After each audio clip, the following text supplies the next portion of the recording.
Hello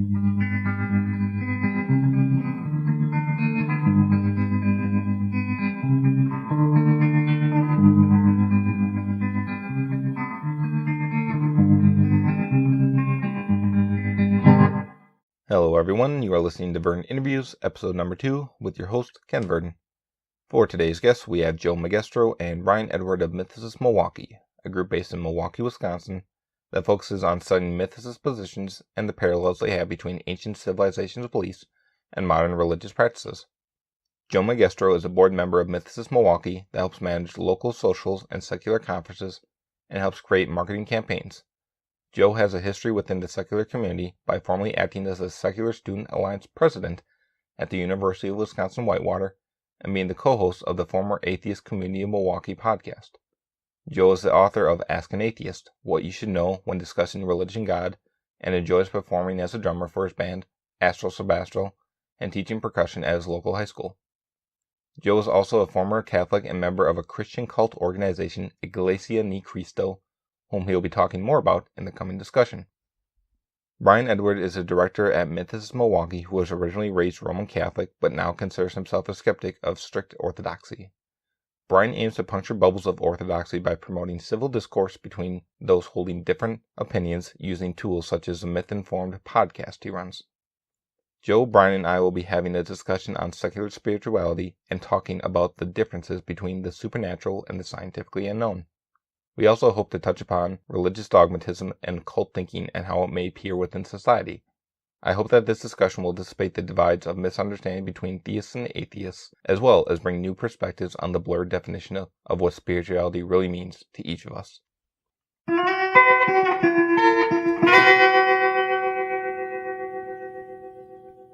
Hello everyone, this is your host Ken Verdon on Verdon Interviews today, and we got two special guests from Mythicist Milwaukee. We got Joe and Brian joining us today. Gentlemen, thank you for coming on to the show. Thank you very much. Yeah, thanks for inviting us. All right, so we got a lot of really cool stuff to talk about today. Before we get into what we're going to be talking about, though, tell me a little bit about yourselves and Mythicist Milwaukee and how you both know each other. Okay, I'm Brian, and I met Sean and Fritz, the founders of Mythicist Milwaukee, just through like local meetups.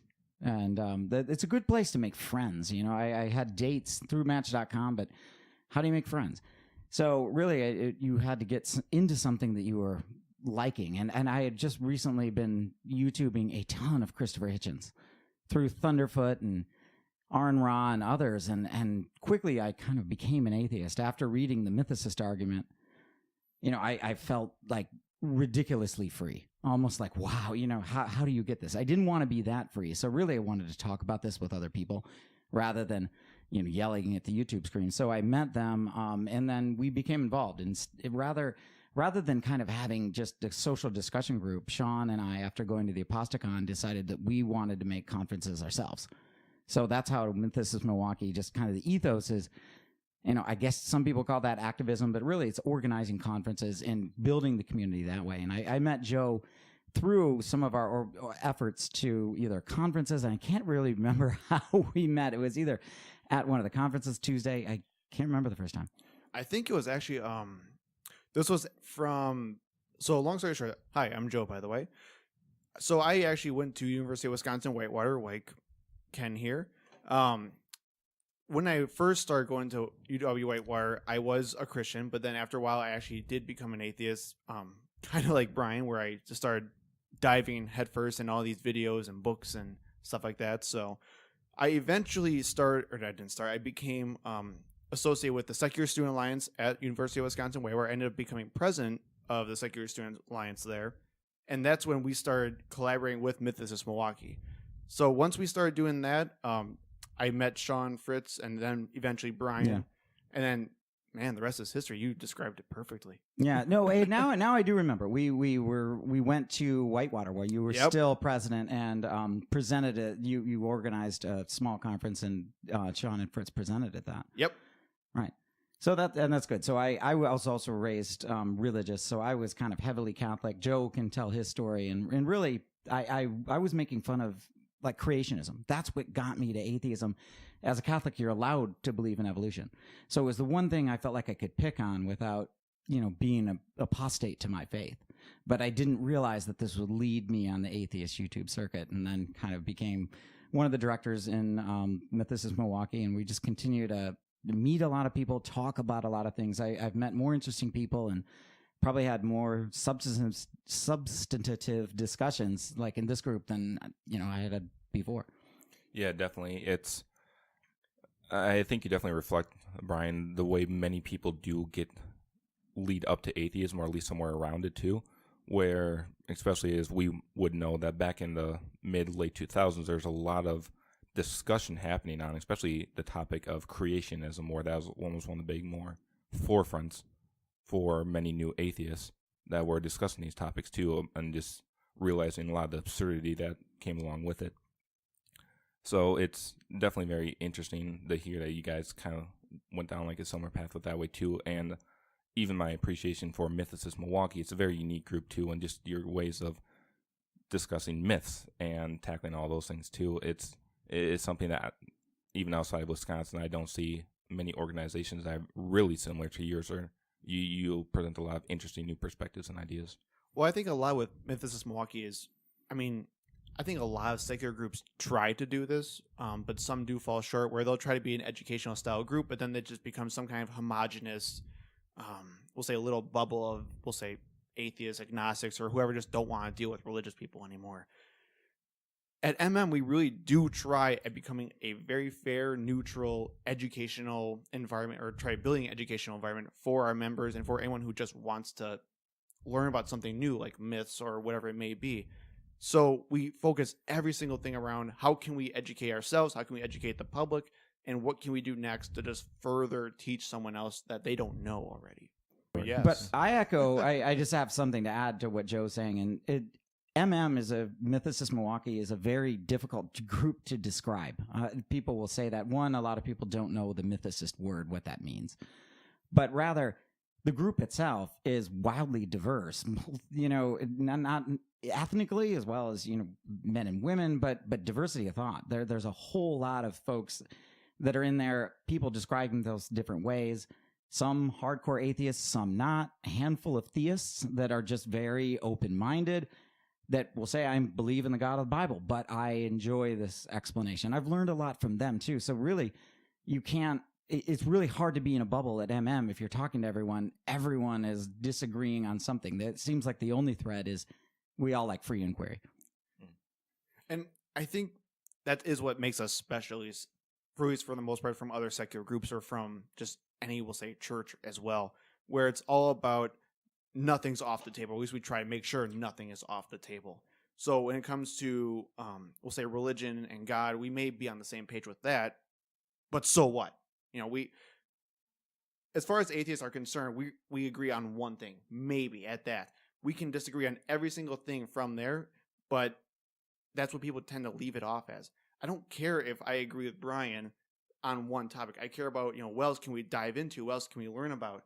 And when it comes to politics or social policy, humanism, or whatever it can be, I want to learn about those things, not just stick at how can we prove that, a theist argument is bullshit or not, Right.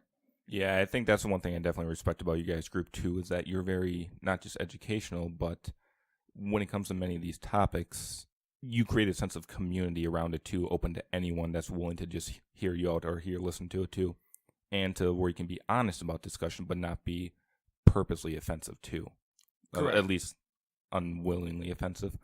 But and that's the thing too, that with many people that don't know anything about atheism, it's in and of itself, it's kind of meaningless because it's showing a lack of community or a lack of a part of a specific community. So creating a community around that, it can be a bit tricky, and I think you guys have pulled this off well with your organization. Yeah, I think disagree sanely is an okay thing to do. Not everyone has to. You don't want to be in a bubble. It's not as fun.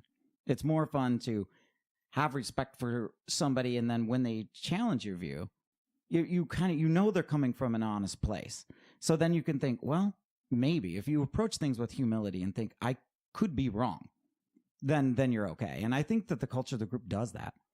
Well, and what was the meetup that we did was with the Jesus and Beer Oh, yeah. group. One of my most favorite meetups and social events that we did was just some meetup of joining the Jesus and Beer group was just, we'll say, a more liberal religious-based Bible study that meets every once a month, I think it is, in a bar. And literally just says, let's grab a beer, let's study what the Bible says, or let's study philosophy. And originally, Brian and a couple of our friends went to go see it for the first time.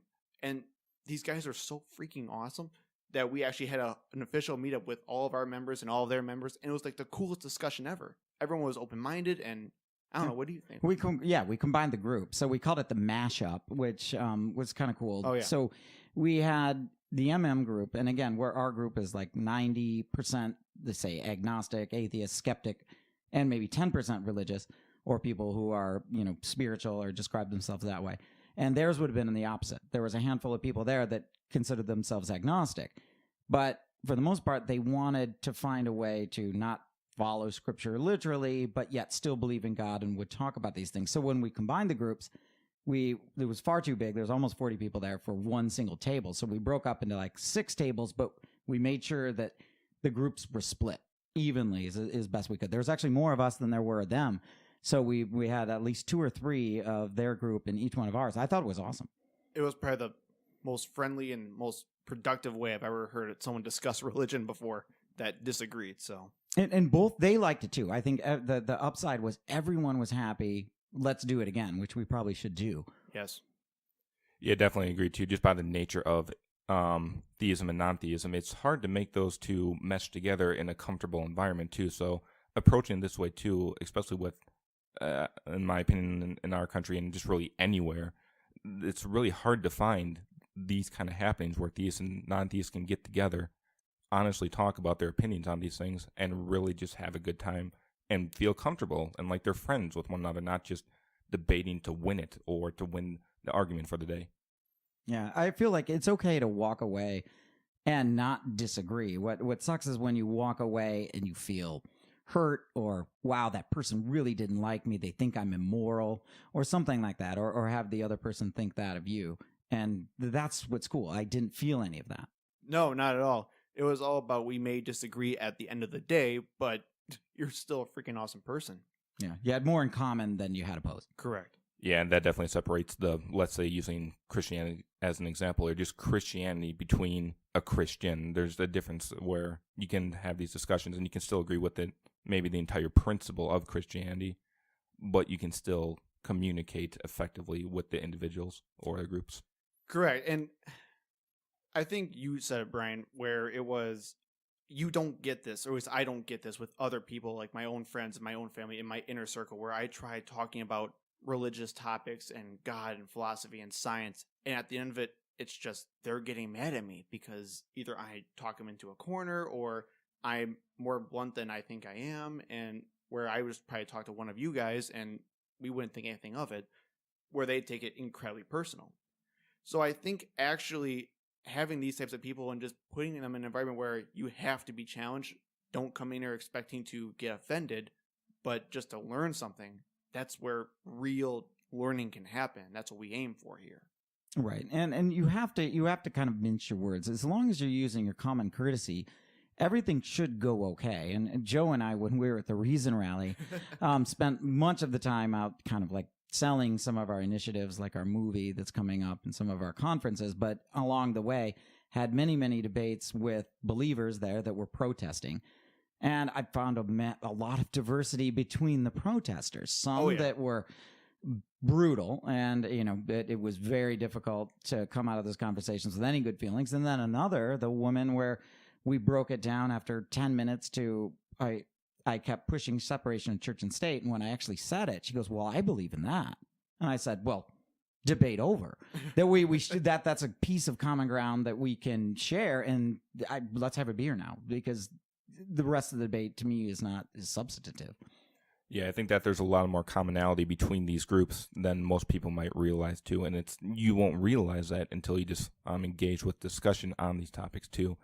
And while there might be things like, when you walk in just by another person being a theist to you too, there's going to be things you're going to heavily disagree on, but just breaking it down with a discussion over a beer about how how theists get to their beliefs and stick with them, and how atheists become atheists and are convinced of their atheism or any sort of other non-belief, then just breaking those down step by step, remove things such as the really intolerant Christian or the full of himself atheist.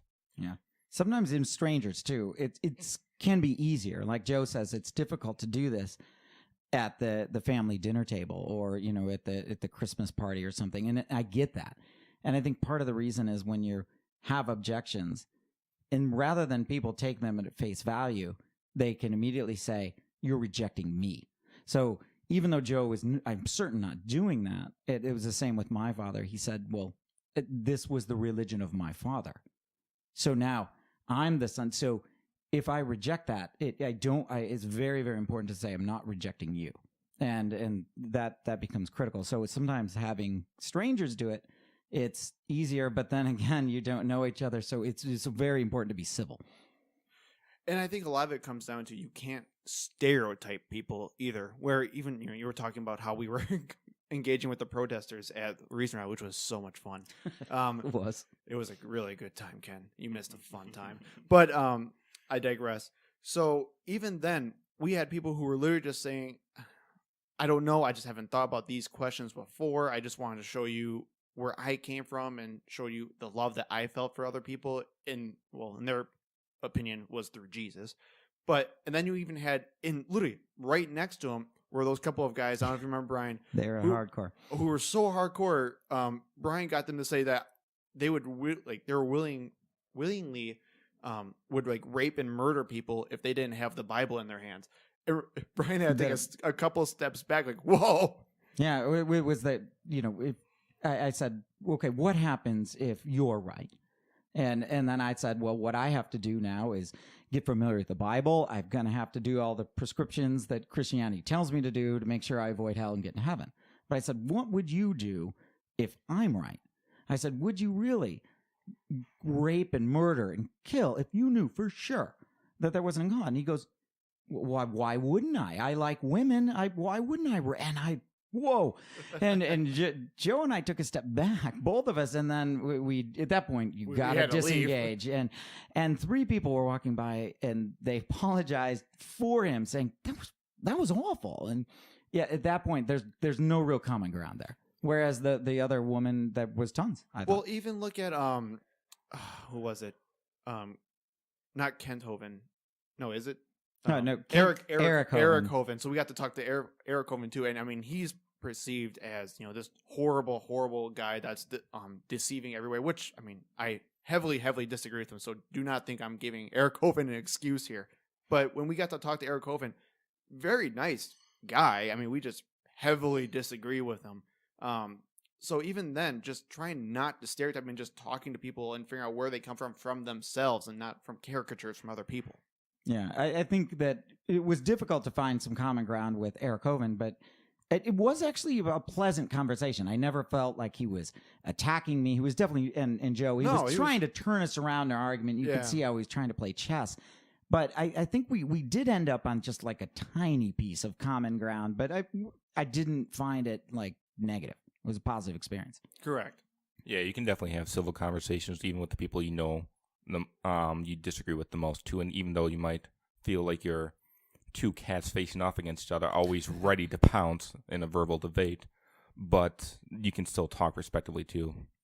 In regards to that other interesting fellow you mentioned before that you met, it sounds like he was trying to just double down on his argument and then go roll with it. Right. Well, and that's correct. I mean, the unfortunate situation with the protesters there, and I would even say some of the atheists at the Reason Rally too, was it wasn't necessarily about learning. It was about dominating your opponent for most of those conversations with those people, at least from what I've heard. I don't know what you heard, Brian, but a lot of it was shouting, no, you're an idiot for believing this. No, this was stupid for this, and whatever it was.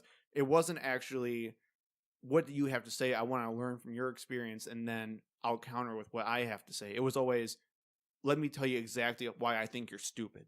And that's just not how you get things done. People double down so easily. And I'm not even going to say, I mean, he was really weird, that one guy that doubled down like that. But maybe even if he wasn't so flustered, maybe he wouldn't even have said that. I don't know. or maybe he just is that kind of a wacko. Who knows?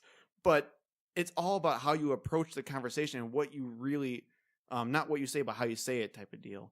And when you approach them in a much nicer way and say, I want to learn from you, they'll be much more welcoming to what you have to say as well, instead of sticking down really bad points instead.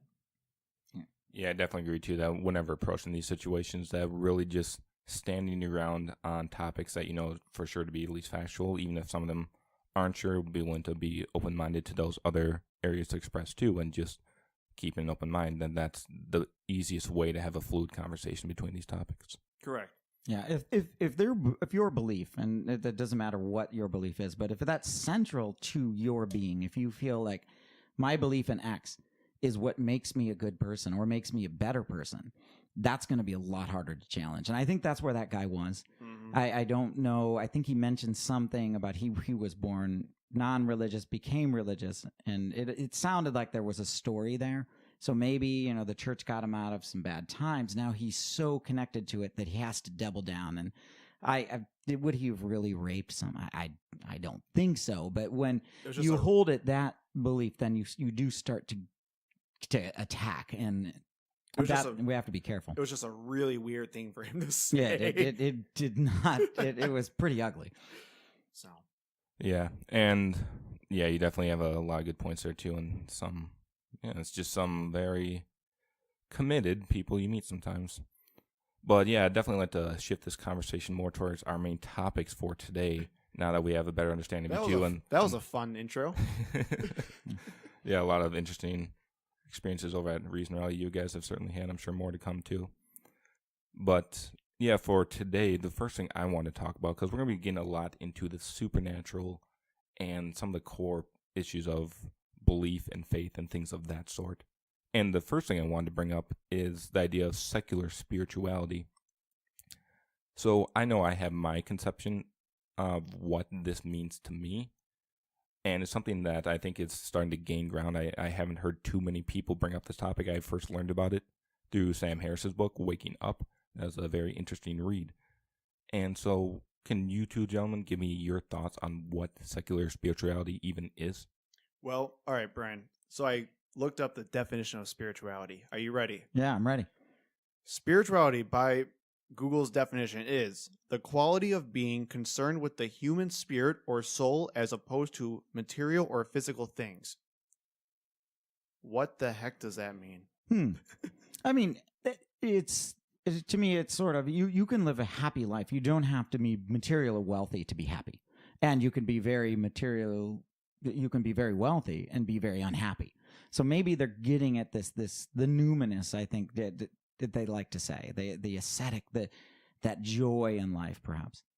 See, my only concern with spirituality is that, and I go back and forth with this as well, it's such a muddied word because of what the religious have done with it, where they'll have the context of spirituality means a literal phenomenon that's happening right now, where spirituality is, in a traditional sense, being closer to the actual creator of the universe, whatever he or she actually is, or creators, I guess you can say, or experiencing the way, as opposed to like the Tao, or finding whatever it actually means to have purpose in his life. But it all comes down to that supernatural context, which I find, I guess, a little unsettling, where I get a lot of people have spiritual or spirituality definitions that include more of, we'll say, natural means, but it still concerns me to a point. For me at least, and I try my hardest to define spirituality, but it's such a weird, ambiguous term to really nail down, and it varies from person to person. When we actually had a discussion in Milwaukee about what secular spirituality really was, we really disagreed on the general definition and should it even be used in the first place, because people just couldn't agree on what spirituality meant. For me, spirituality is just kind of like what you said. It was all about the awe-inspiring bewilderment of what's around us right now. And it could be literally anything. I always feel like someone has their own, we'll say, spiritual sanctuary, whatever it is, and it's triggered by different things. So, for me, for example, it's music.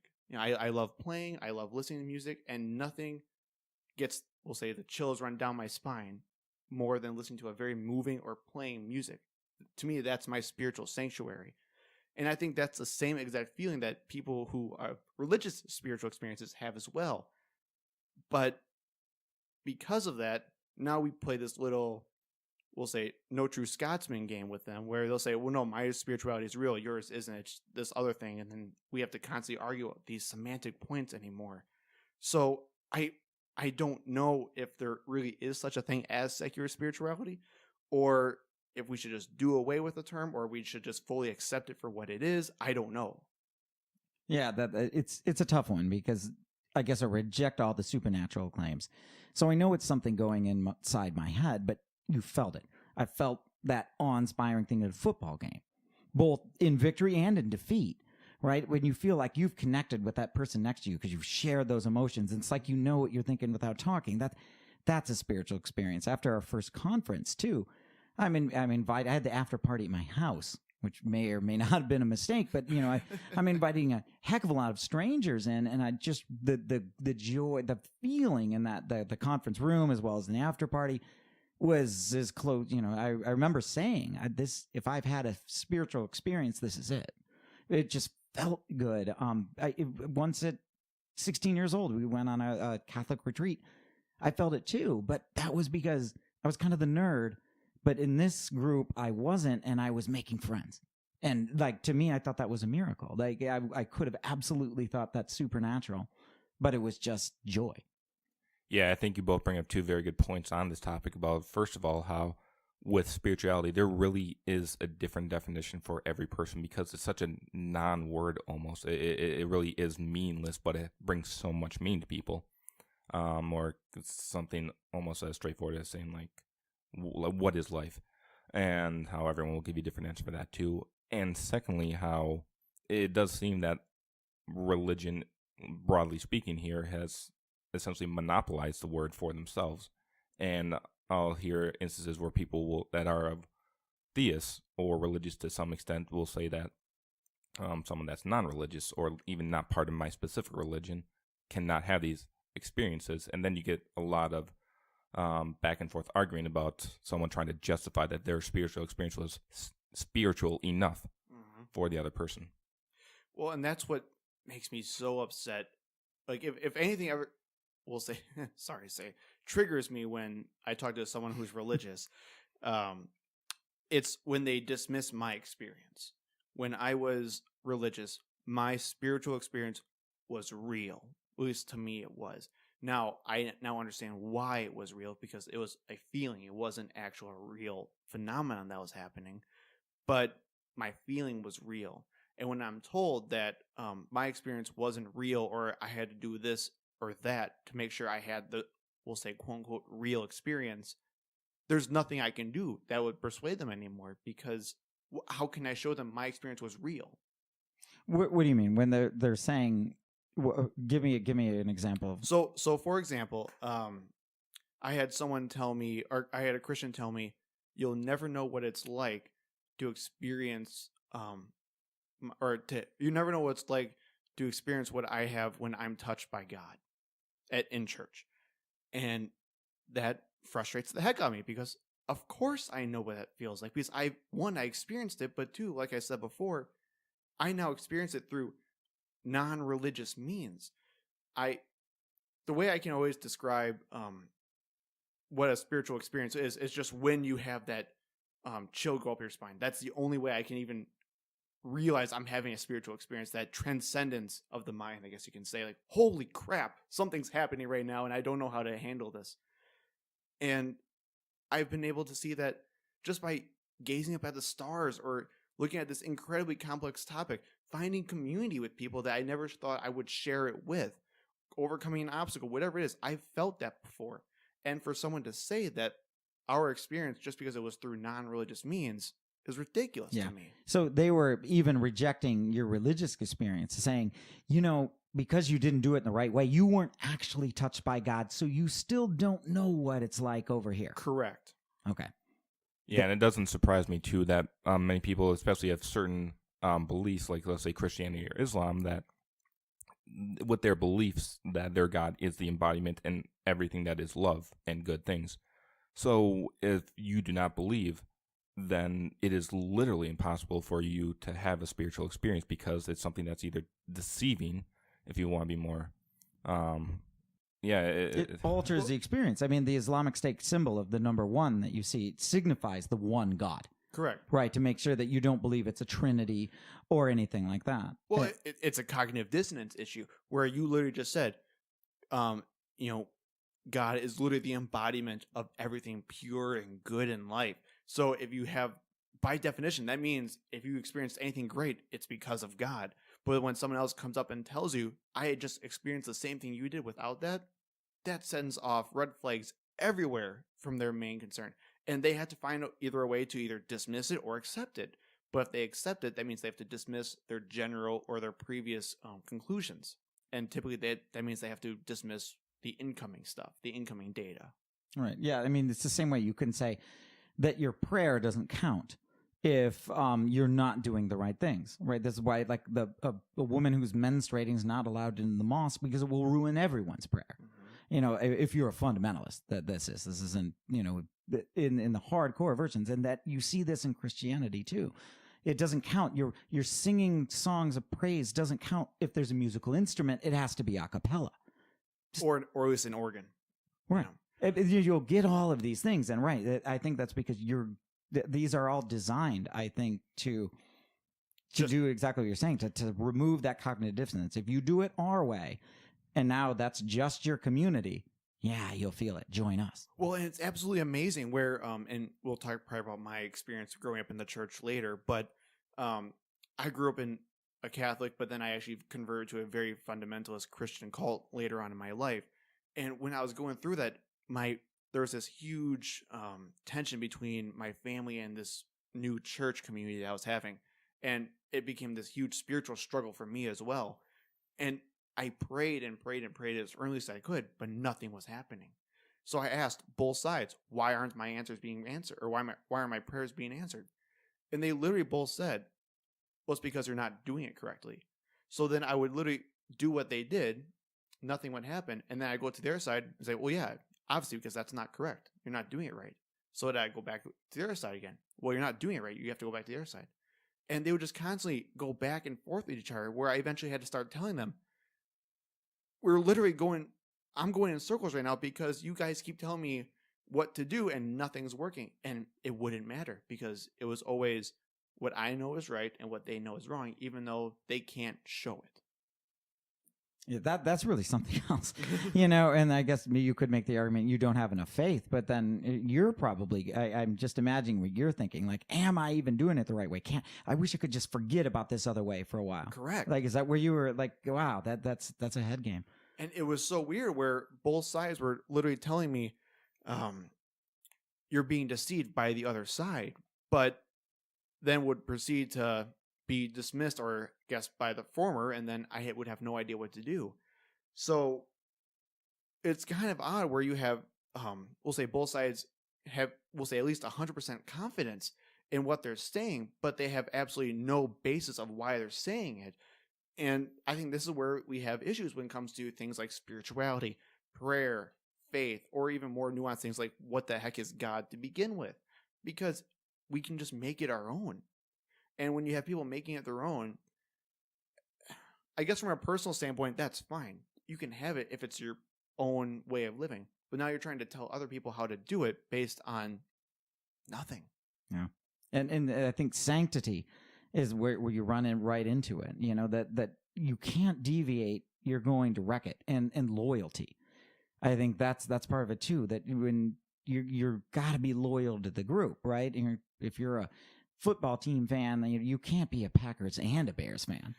You could be a Packers fan and maybe a Cubs fan, but not Packers and Bears. And like, I think that's the thing. Well, how do I know you? Are we loyal? Yeah, I think that's why a lot of people never have the same definition on spiritualities, because it is something that's so important to everyone, but most people don't really think about it. And because every time they do think about it, they reach this dissonance.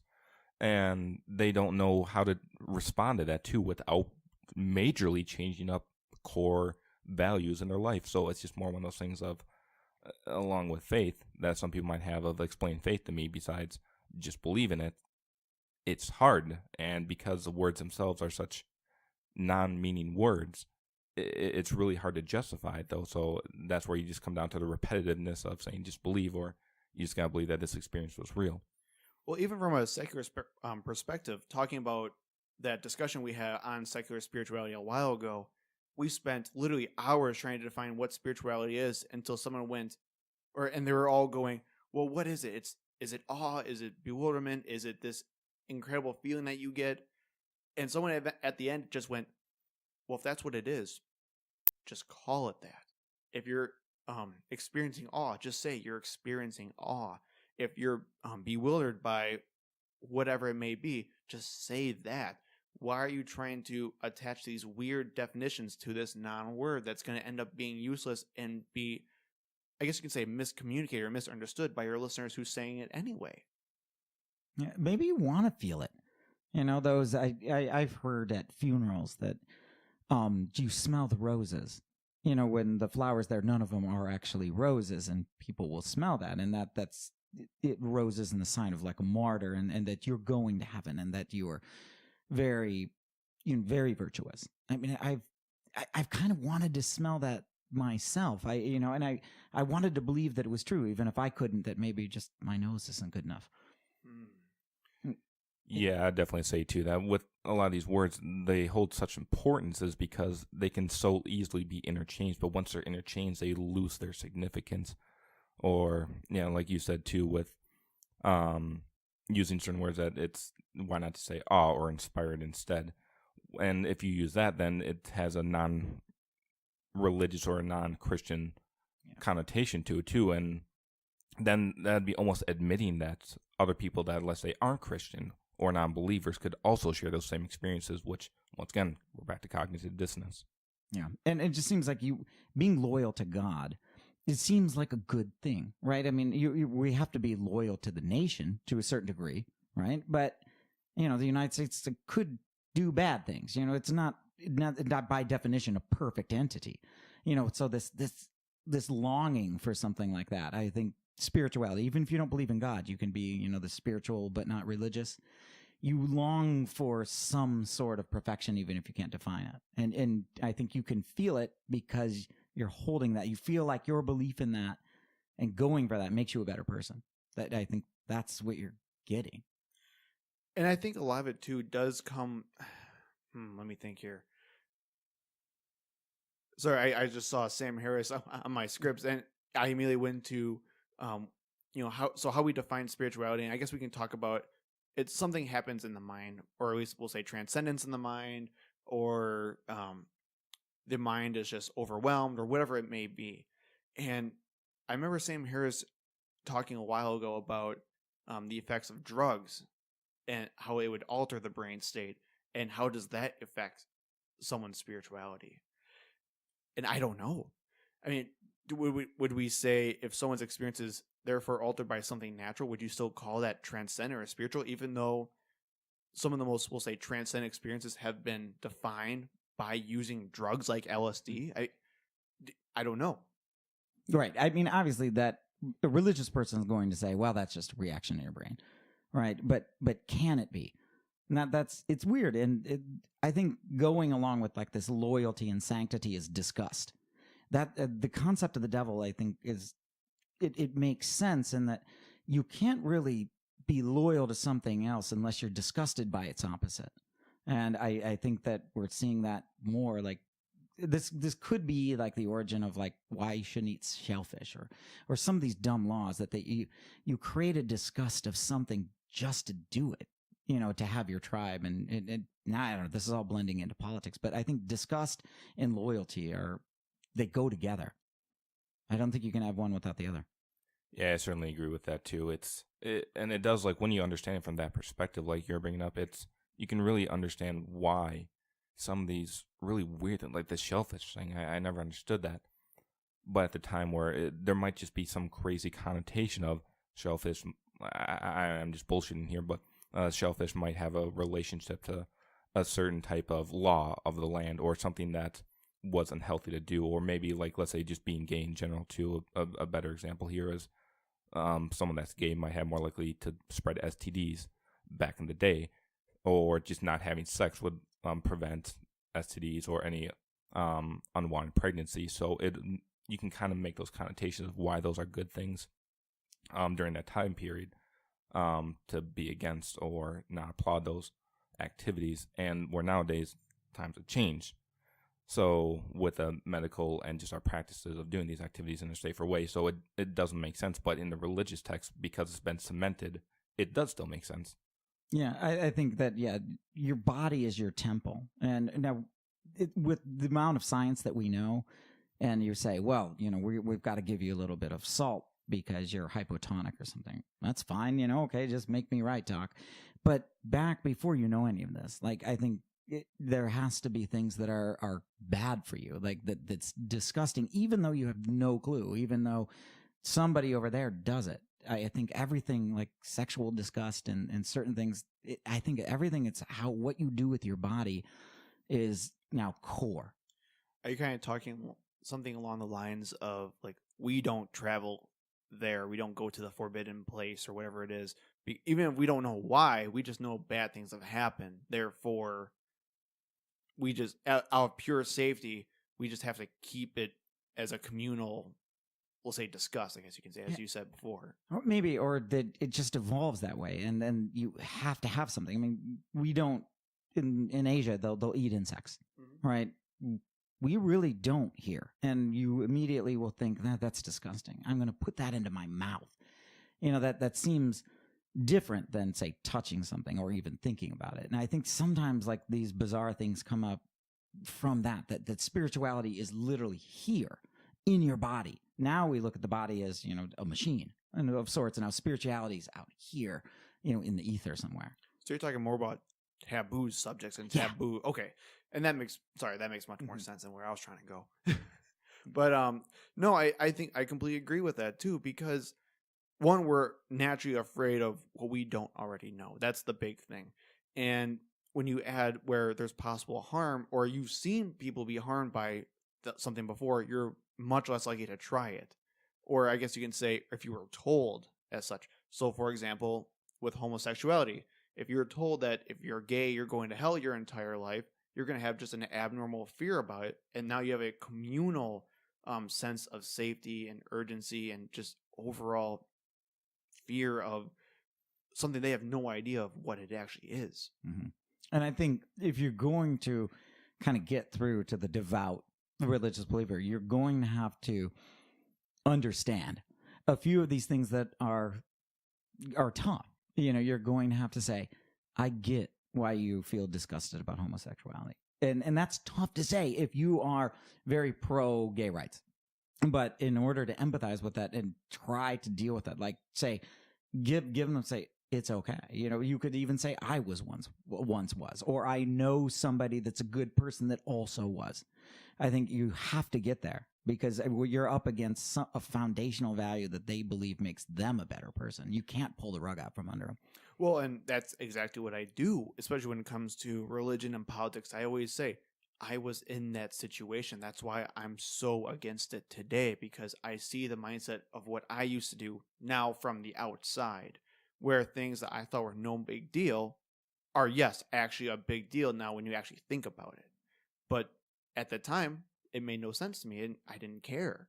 So I think that's a perfect thing to do when you're trying to talk to somebody who definitely disagrees or who just has that innate sense of fear of the unknown or whatever it may be, because it just helps them connect to something that will further break that fear.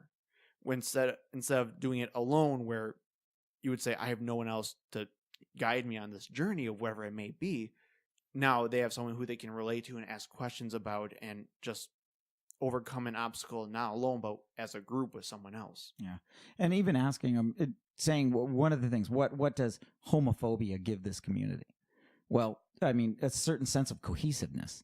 If they discussed this, it brings people together that maybe are very different. Same way Republicans and Democrats are at each other's throats less when the Soviet Union is there, right? Because both of them are disgusted by the abuses that's going on in communism. So, yeah, it does hold community, but then you've got to backtrack and say, but why? Do we really need this, or are we following a prescription from long, long ago? Perhaps we should put our disgust on something else more practical. Like, without empathizing with it, you might as well just yell at them. And I just don't. That doesn't help. Yeah, definitely. The opening to this new information, especially with the time period we live in now, like even the past 100 years, we have more information than we've ever had. So with a lot of these older religious beliefs, people just didn't have information, and the unknown and supernatural was scary, and we'll be getting more into that later. But a lot of these spiritual beliefs were led because of worldly beliefs too. And for the people that do believe in the more the supernatural side of the spirituality, they're going to just say that it's not worldly. This has a much higher meaning to these laws. These are laws of the land, and these are ones that are divine that should not be questioned.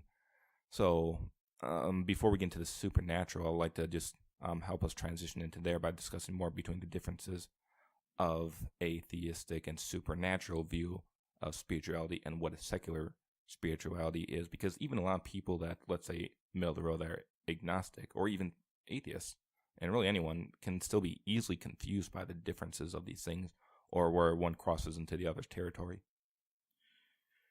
Well, as far as an atheistic sense of spirituality, that's hard because, like we kind of talked about before, everyone has their own definition of spirituality.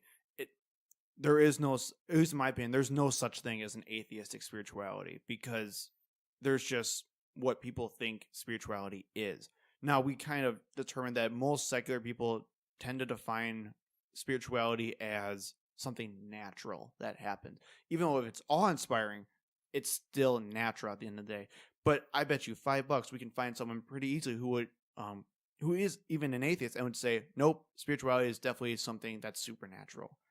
So I don't know necessarily how to define atheist spirituality for you. Yeah, maybe I misspoke. Maybe secular spirituality, like we first said, Okay. would be more appropriate. Okay, well then that kind of goes into what I just basically said, which was I would still typically say more of a natural phenomenon more than anything else, even though it's absolutely amazing to us since we are part of said natural phenomenon. It's still natural at the end of the day, and it's mostly because we don't understand what's actually happening here. Yeah. The soul, I think, is supernatural. I mean, there's a difference. An atheist saying I have a soul is different than saying spiritual, and something that will remain intact when you die. As you're rot, it goes up into heaven, and then at some point, maybe at the end of the world, depending on your different sect of what religion you're in, you're going to get your body back. Which is some of the reason why you're, if you're some religious people are against donating organs, because you want that body intact. The ancient Greeks thought this too, right? You lose an eye, you're gonna go there, with that eye. That's supernatural. I mean, that to soul. Once you're at soul or anything else, some of these are the psychics. Somehow I can get what you're. This is supernatural. And mediums, like I'm going to communicate with a dead person. Correct. And even then, that's still hard to define though too, because even people who believe in supernatural things are still going to define the supernatural differently. So, and I do believe that supernatural is something very similar, it's a very similar type of word to spirituality, because it's one of those non-words that we just don't know what to deal with. It's, a square peg that we're trying to constantly fit in a round hole. It never works right. It is always this weird, ambiguous, nuanced thing that typically makes sense when we want it to, and then it's used to dismiss something that we don't like. So when it concerning spirituality, or at least supernatural spirituality, we have people who tried to, we'll say, put concrete characteristics on it. We have things where they'll say, the soul will come back to my body at the end of the day. That's something we can actually probably, I wouldn't say test, but it's a falsifiable statement at least. We have something where it's, I think even more general, we have a soul to begin with. That's a much more ambiguous statement that just, it's hard to debate, because it can be whatever you want it to be, and there's no way of actually falsifying that statement. Yeah, the all-powerful being. The way I look at it, supernatural is like the ace of trumps. right? No matter what, that's always you can throw that in. No matter what, you're taking the trick, right? It just trumps everything. So God at any point could spin the sun around. Like this is, I don't know. Just constantly have aces of trumps. You could explain, well, atoms. Maybe it's just some scientific thing we don't know yet. Okay, but now it's natural. If just because we can't explain it now, but when you're constantly ace of trumps, that's I don't know, that you're supernatural, and I think we just have to reject those. Well, and I completely agree. It's like saying when they'll say, well, we should be grateful that the sun rises every morning. That's what a lot of religious people always tell me, because God makes the sun rise every morning. And I'm like, well, no, that's just a natural phenomenon that happens and doesn't actually rise. We just constantly go around it. And they'll always use something, well, what if it doesn't? Well, we're fucked. But even then, I understand where some people want to try to use the supernatural, but it's just not a good argument to use. It doesn't explain anything. It doesn't predict anything. It has no power anywhere. It doesn't help anyone. It's just used as an excuse to stop thinking. And I think the less we are able to get people to use the word supernatural, or to use supernatural in general, the more rational we can be as a society. Personally, I believe. Because almost every single time that we have something, I'm sure all of your listeners will probably attest to this or agree with me too. Every time we discover something, it's never supernatural. Why? It's because we can't identify the supernatural, or we can't say this is what supernatural is compared to something that is natural, because it's whatever we want it to be. Look at ghost shows, for example. When they'll say there are ghosts that do this and this and this and this. How do you know? Well, we have ectometers and some weird cool spots and whatever it may be, but it's all coincidental evidence at the end of the day. It's nothing that you can actually prove. And they'll just say, well, no, it's just there. You just kind of have to know it. Well, not really. We can test this stuff. If you can't literally test these things, then it's pointless. That's the whole reason why James Randi has this whole $1 million I don't want to say contest, but it's a challenge, I think it is. Yeah. Where I'm familiar with that one too. Thank you. Where he'll give $1 million to any single person that will scientifically prove the supernatural exists. And it hasn't been done yet because no one defines supernatural in a way that can be tested. It's only used as a scapegoat.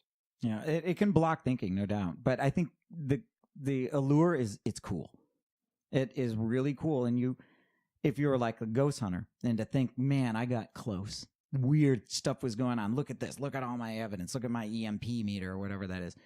If you are part of something bigger, that feels good. Some people that I know that I don't define themselves as atheists, but they're not believers in God, are all into the Egyptian alien stuff. Oh, I think this is another way to do it. It's a different form of the supernatural, but you feel like, wow, we're part of something bigger. What's out there? What community is out there, and how are we part of it? It's hard to think that, wow, I'm a part of a certain species, that 99% of which, in the earth have all been extinct.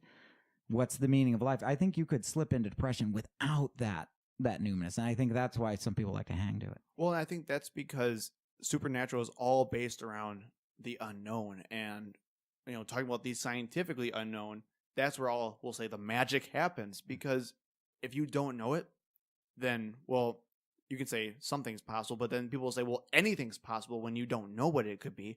And then, of course, we as humans, we love connecting dots and we love making patterns out of things that may not necessarily be there. But the best part is we have imaginations. And when our imaginations are allowed to go wild, look at all the crazy things that we can come up with. I mean, look at any conspiracy theory that can take place, where it's like the 9/11 truthers, the JFK assassination theory. That's some insane stuff. But look at what all these dots that people were able to create just because they don't know all the facts. I think it's the same exact thing, where if you look at what created the universe, I have no idea.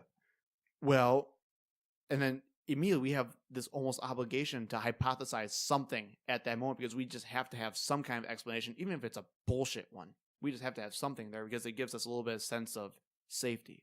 Yeah, absolutely. I totally agree with that.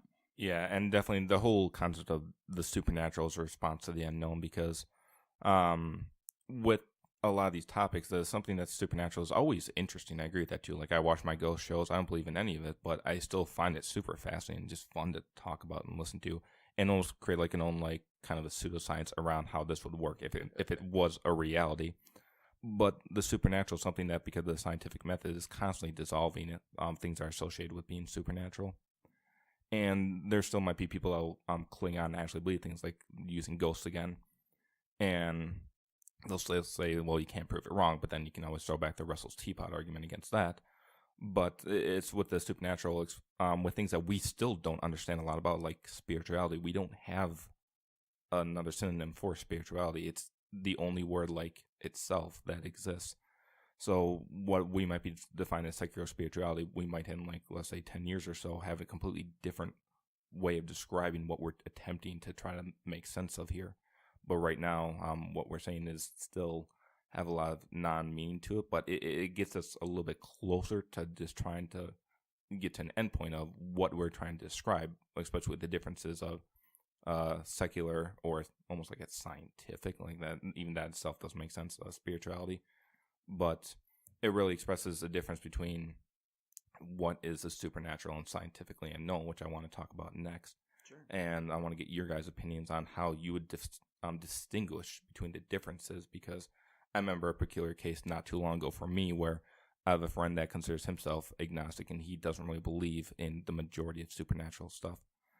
And when I was describing like some key things with him, such as that some people may say that we don't know, and you can still gauge about the level of the probability of these things, such as maybe meditation or ESP. And some people can say that, oh yeah, I believe in these things, and I might believe it to this amount. Like myself, I find meditation much more believable than ESP, and then other things like the ideas of chakras, I just don't believe in that at all. I find that nonsense. But I have my reasons for why I believe something like meditation is credible. So I'd like you guys just tell me about what you find the differences in trying to distinguish between what we just don't know and what is under the blanket of supernatural. So I just quickly looked up the definition of supernatural just to put some perspective on this. And I do think this is quite telling too. So again, according to Google, the definition of supernatural is of a manifestation or event attributed to some force beyond scientific understanding or the laws of nature. Basically, if it's not natural, it must be supernatural. And that's such a weird, we'll say, like non-description of something, because even if we can't attribute it to the laws of nature, or I guess you could say, or how do you find out that something is not attributed to the laws of nature? I guess you can say, if something isn't already known by us, or it seems to be breaking a pattern, it doesn't necessarily mean it's not natural. It's just not known at that time.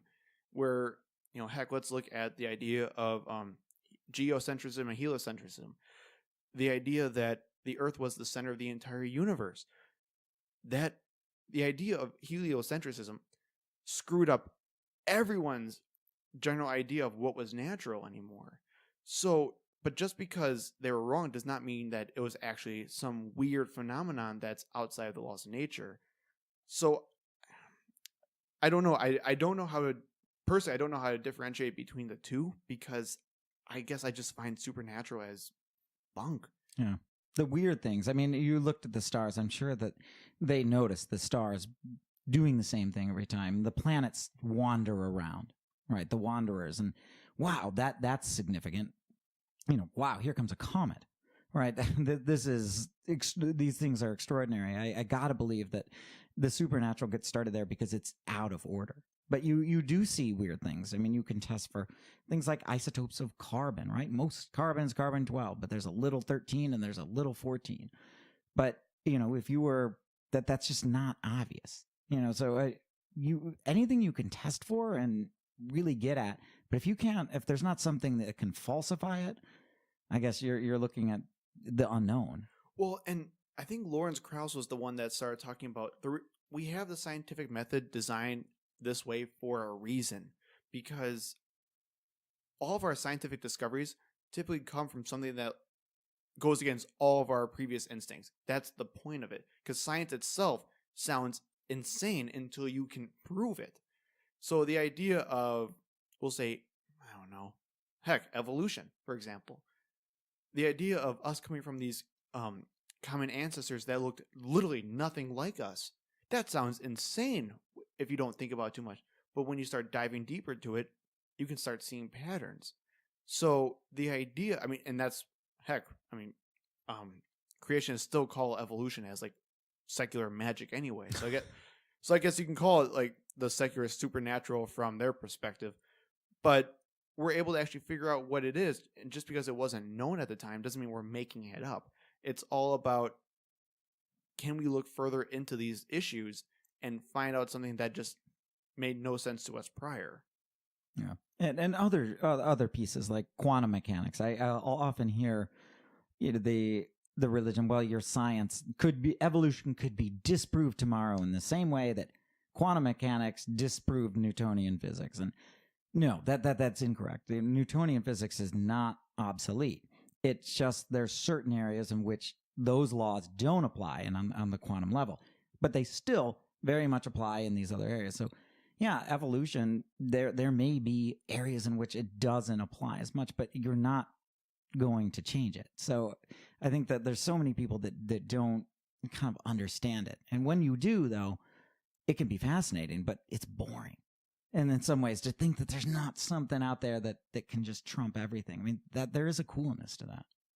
Yeah, I think that the main difference and why I almost view the supernatural and the scientific method to be almost like two opposites of the same line is that with the supernatural, you're almost like you're making claims or assumptions of the nature of reality, where the scientific method, a lot of people think that scientific method, they'll picture it in a tangible way of going out, of like someone going out and achieving something by just finding the right puzzle pieces, where instead it's just taking away all these other puzzle pieces until there's only one or two variables left. And then that's where theories come from too. That's why this is kind of annoying to hear a lot of the majority of people say this too, where, oh, it's just a theory. And maybe that's how most people, even ourselves, I'm sure, use that word. But in the scientific way, a theory is basically the 99.99999% sure of something. So when something is declared as a theory, it's almost set in stone.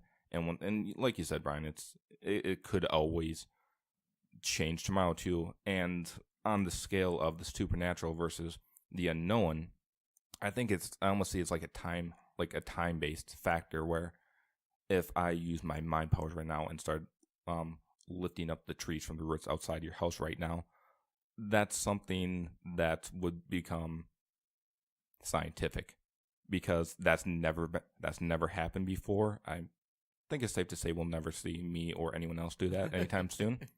So when I see something like that, it just went from being a supernatural to reality. So it's the event itself, it's still the same, the concept is still the same, but it's what's observed in reality.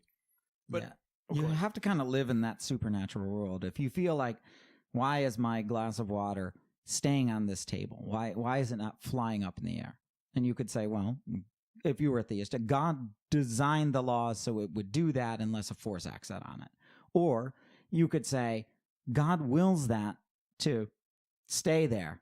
And if he stopped willing for any instant, it would fly up. And you can believe that. And I think that's more of the fundamentals, that you're living in a supernatural world, that most things aren't really natural, that supernatural is acting all the time. But here's where that mindset gets really dangerous. And I just had a religious fundamentalist tell me this before, or use this against me probably, I'll say about a week or two ago. And he literally said, okay, and I'll ask you guys this question. Look at the stars. Hundreds and hundreds of years ago, scientists thought there were probably like hundreds, if not thousands, of stars in the sky. Then probably a little bit earlier or later than that, they thought it was to tens of thousands. And after that, it was hundreds of thousands, then millions, and now it's billions of stars. Science didn't know that. Therefore, you can never trust it. And I looked at it, I'm like, that's ridiculous.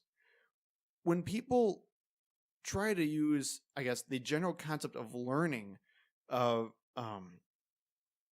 as a way to undermine the scientific method, it just really gets under my skin. So, have you guys ever heard of someone who would always try to say, because science doesn't know everything, or just because it was wrong before, therefore it should never be trusted to begin with? I mean, all the time. But it's the same way. I usually get the Newtonian physics, quantum physics, and the thing I'm like, no, your Newtonian physics are going to work everywhere around the world. They just aren't going to work in a particle accelerator. That's where you're going to see other things acting in a weird way. It's still fine. It's absolutely fine. We just know more. It's like I know everything there is to know about Ohio, and then I've been in Indiana. That doesn't mean that Ohio has changed. I just know both states now. The problem is, though, it's when people are using that type of ignorance to completely dismiss what science has done. I don't think they know. They're either being dishonest and they know and they're trying to obfuscate that fact, or they're just literally confused, or they don't want to. It's also do I want to look? If I said you have a 50% chance of having Huntington's disease, in which case, you're young, you're in your mid-20s, but that means you're going to be kaput by your 40. And I say, I've got the answer right here. Do you want to know or not know? You may choose not to know. Correct. There may, and I think that there are some people doing that to protect their beliefs, and they wall up that way. But I don't know. I guess it's just the idea of how people use learning as a bad thing, or they count it as a con to something, as opposed to like, we learn, we change our views to what's coming in, and that's the best way to do it. I just don't understand how people look at that and say, because that's the issue with science, that's an issue at all. It boggles my mind. I think it's to protect the belief. They believe that will make them a better person. If your argument gets to attack their belief, they may think, that thing, you're going to take away his mojo. That when we were arguing at the Reason Rally, one of the guys who was arguing with the woman that we agreed on separation of church and state said to he looked at us and he goes, wow, you guys really know these arguments well. He goes, I didn't really know what to say back to you. And I kind of felt bad. I was like, look, I don't want to wreck your faith, dude. I could see he's like, I go, really what I wanted to say is like, just don't let your faith get in the way of like public policy, because you're fine, I'm fine. That's all I really cared. But I could he felt depressed. And I think he was like, oh shit, this is what gave me purpose. Did I just take his purpose away? Well, and I think that's maybe something we don't understand, or I guess notice that we're doing to these people, where we're probably, for like us three right here, the idea of, we'll say, ultimate truth means nothing, I'm guessing, to us. The idea of ultimate truth is just some weird thing that some crazy person would try to claim, and they're most likely wrong. I can't remember who it was, but was it Bertrand Russell, or I don't remember. But it was someone who basically said, if someone who claims ultimate truth on anything, they're lying to you. And I think that's kind of where we are, where we would probably never claim something like that. But when you're told that you have ultimate truth your entire life, and now all of a sudden it's wrong, that's earth-shattering. And I think, like you said, that guy was depressed because we screwed up his entire sense of what truth was. And that's when whenever I talk to someone who's religious, I immediately try to swoop in and say, but that's okay. There is nothing wrong with being wrong. It's okay to say, I didn't know this before, but I do now. That's how learning works. And I think when you do your best to try to dismantle their ego and their pride and what they already believed in, then they can start coming around to, okay, now I see where you're coming from. Or, okay, now I can start accepting what science actually has to say instead of going back to my Bible, because that's what I know is safe. And give them the credits for the good things they've done. That you did that. You don't have to give God credit for that. You're a good person. You're a good businessman. You're a nice, that was a really cool thing that you've done. I don't think it was God inspired. You're just a good person. And if you can get to that level, then there can be a real exchange. I think so many times the shields are up. And this is definitely happening in politics now. I mean, wow, you go in to do this and right away, I think that people can hold political beliefs in the same way that those political beliefs may be a good person, in the same way that your religious belief does.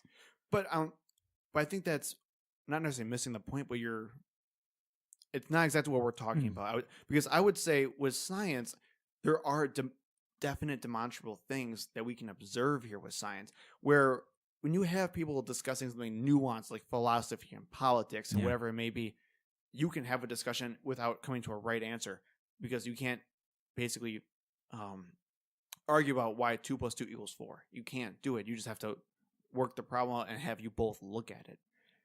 But when it comes to science, we still have people who are saying, here's the evidence, but I'm not going to look at it anyway. I mean, there are creationist ministries who are literally saying, if science doesn't agree with scripture, it doesn't matter what the evidence says anyway. Because whether it's scientifically known or unknown, we don't care. So we need to be able to somehow find a way to break through those barriers, like you said. And I don't know the best way to do it, but it's just, how do we actually get to these people who are basically saying we have this ultimate truth, then instead of just trying to say you're wrong with both facts. I think that it's contaminated. Philosophy contaminates science in that way. I mean, there was an ancient text called The Ignorance of Philosophers, written by Al-Ghazali, and then Averroes writes The Ignorance of Philosophers, right? Mm-hmm. One's defending Aristotelianism and logic, and the other is saying, no, logic is a human fallacy. And if you did that, like if that's your mindset, you just don't trust science. That, science is right some of the time, but they're, whatever. I think that, and you don't think that deeply about it. I don't think any of these people are hardcore scientists that are cranking out, new, that are observing new phenomenon in science. Yeah, I definitely say the key difference between science and religious belief too is that a religious belief already has a predetermined set of values associated with it too, where science is just the reality unfolding before us. It's constantly, no pun intended, evolving, and it's something that we don't care. Where if there's a study that's released around saying that everything we knew about the Big Bang Theory was wrong, it's actually a Little Bang Theory or something ridiculous like that, then we wouldn't care. We wouldn't have to be questioning our meaning of life. But if someone that's religious, that their values come from the idea that whether it may be, it usually takes the form of a higher power, and that higher power being all loving and all caring towards them. So if that is challenged, that is much more offensive. And it's something that it's already predetermined, and that's why with supernatural, I find it many cases of, like, I'll be willing to accept that there's some things we just don't know, but with most cases of supernatural, such as, say, a higher power or ghosts or something like that, those are things that are very highly unlikely, and while they could always be the case, but the thing is that if I learned that ghosts or higher power existed tomorrow and was just off doing their own things and never would affect us in our lifetimes, I would think that would be fascinating, but I just wouldn't care. It wouldn't change a lot of my values. It might change, like, maybe my perspectives of reality, but it doesn't inherently change things like that too, where religion has an essence to it, and science is just constantly the unfolding of what we can observe. And actually, I think that's the best way to maybe differentiate between the, we'll say, the supernatural side versus the unknown scientific side is, and I think if you remember reading Brian and Carrier's book, On the Historicity of Jesus, even though this is kind of diving off a little bit, he had a really cool part in there where it was basically saying, yes, I am an atheist, but that's okay, because if you look at someone who has a stake in the matter, you're always going to get biased science. You're always going to get biased evidence. Whereas opposed to someone who's secular, it's not going to matter as much. So like you just said, Ken, where we have, say, for example, we found definitive proof that there was a God tomorrow. That's fantastic. Now let's spend tons of resources examining what the heck God is. It's not going to break our lives here. It's not going to, make us go absolutely insane. We'll probably be skeptical for a while of what those claims actually are until we really get definitive proof at the end of the day. But we'll be excited to learn something new, as opposed to that depressed feeling, as in where that guy at the recent rally was, where he was upset because he was wrong. So I don't think we would get that with us, personally. Yeah, there was a weird study coming out that, like, in the mantle, there's water molecules bonded to aluminum or something like this, and the people are, maybe that's where the deluge went. So any piece of science that maybe supports their own worldview is constantly parroted. But to me, I try to, as much frustrated I get, I try to think, wow, well, they're going with science to try to get me. That why aren't they just going with philosophy and saying that science is bullshit? It's because science does have respect. So that is a good thing. And that they're at least a lot of times trying to convince me with a scientific argument more so than a philosophical argument. That's good. I think that science, like that blending in, the more and more people are V equals IR all the time, that person is probably going to be less religious. And well, I guess, V equals generally IR.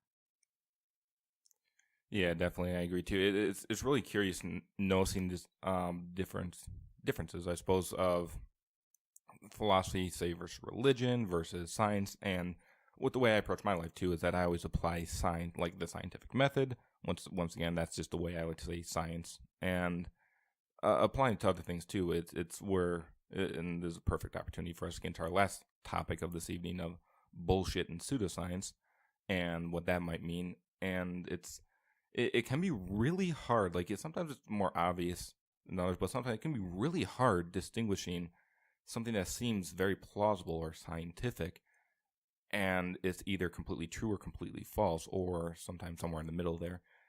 And some of these things, especially things that we know little of, are very hard to really understand the nature of these things too. So I'm definitely a big advocate of applying the scientific method for any sorts of philosophy or religious thinking too, or even we even do it towards like lore, or like we were saying before, we like to watch our ghost shows or our alien abductions in the middle of Egypt back in ancient times. And we even have our own like little science of like, okay, within this universe, even if it's only within our mindsets or a like small community, we can still apply science to that too and make sense of these things, even if they never actually happen. And so I think that's the fascinating thing about the scientific method. But in regards to, once again, bullshit and pseudoscience, I'd like to talk more about how people understand these things, or even how it might cause them to shift in beliefs by having a better understanding of these things. Sure. So I think which MythCon was Hemet Meta at? Was that the first? The first one?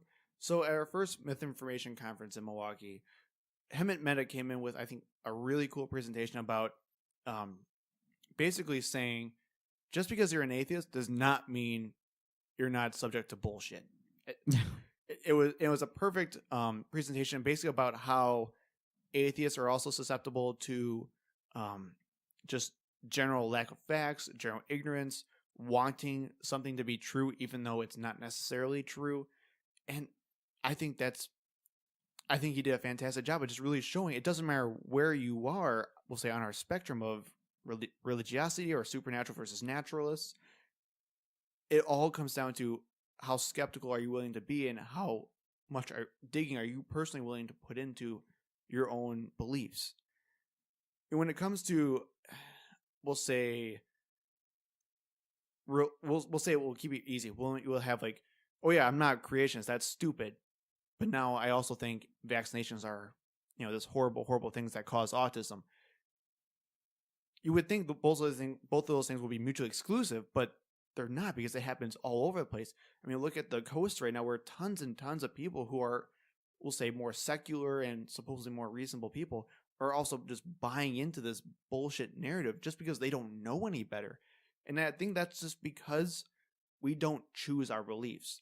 We just become overwhelmed by the evidence we have. So, for example, if you're religious, you just become overwhelmed by the evidence to not be religious anymore. But just because you're overwhelmed by that evidence does not mean that it all comes down with it and you're a perfect skeptic on everything.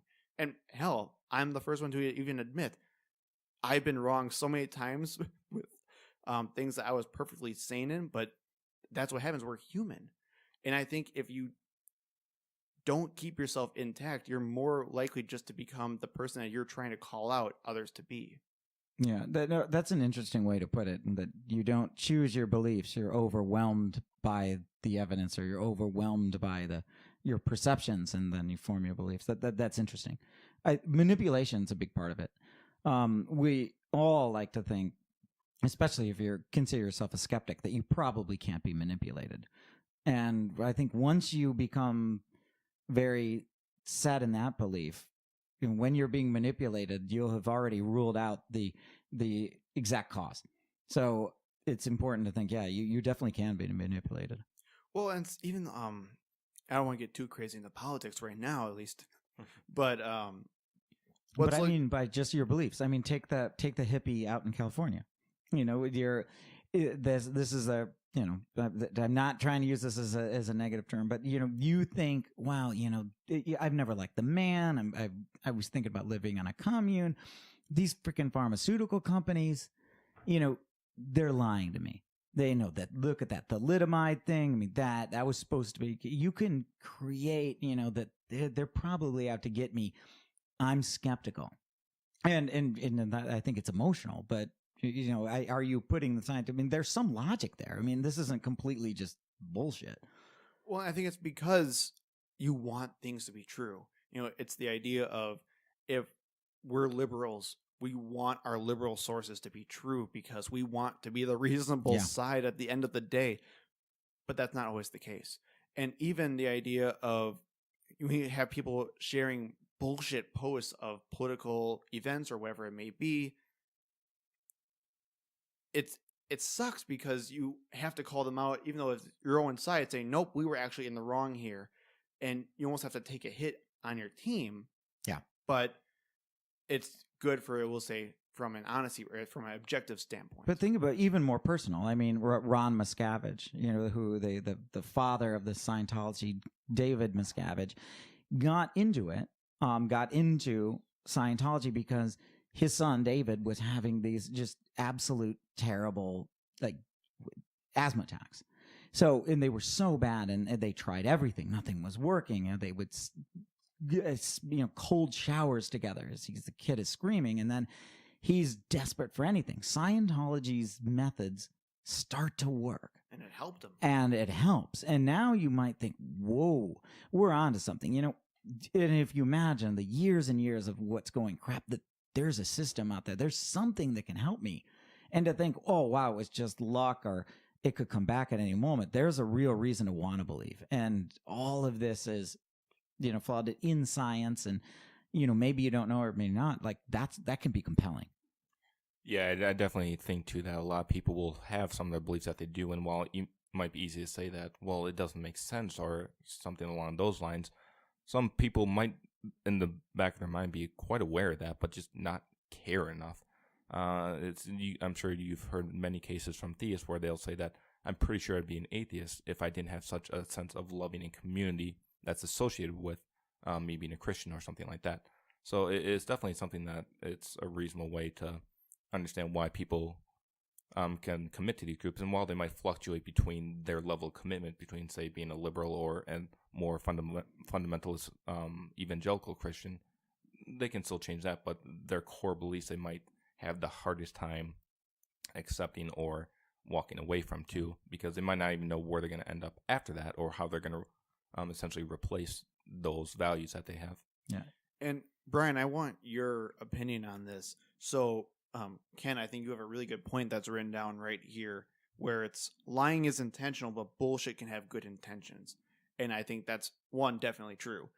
But what does that mean, we'll say, coming from the other side? Do you think that, we'll say, do you think people are accusing others of being dishonest too much? Or do you think they're just most likely bullshitting? Even though they probably firmly believe it, they're just wrong.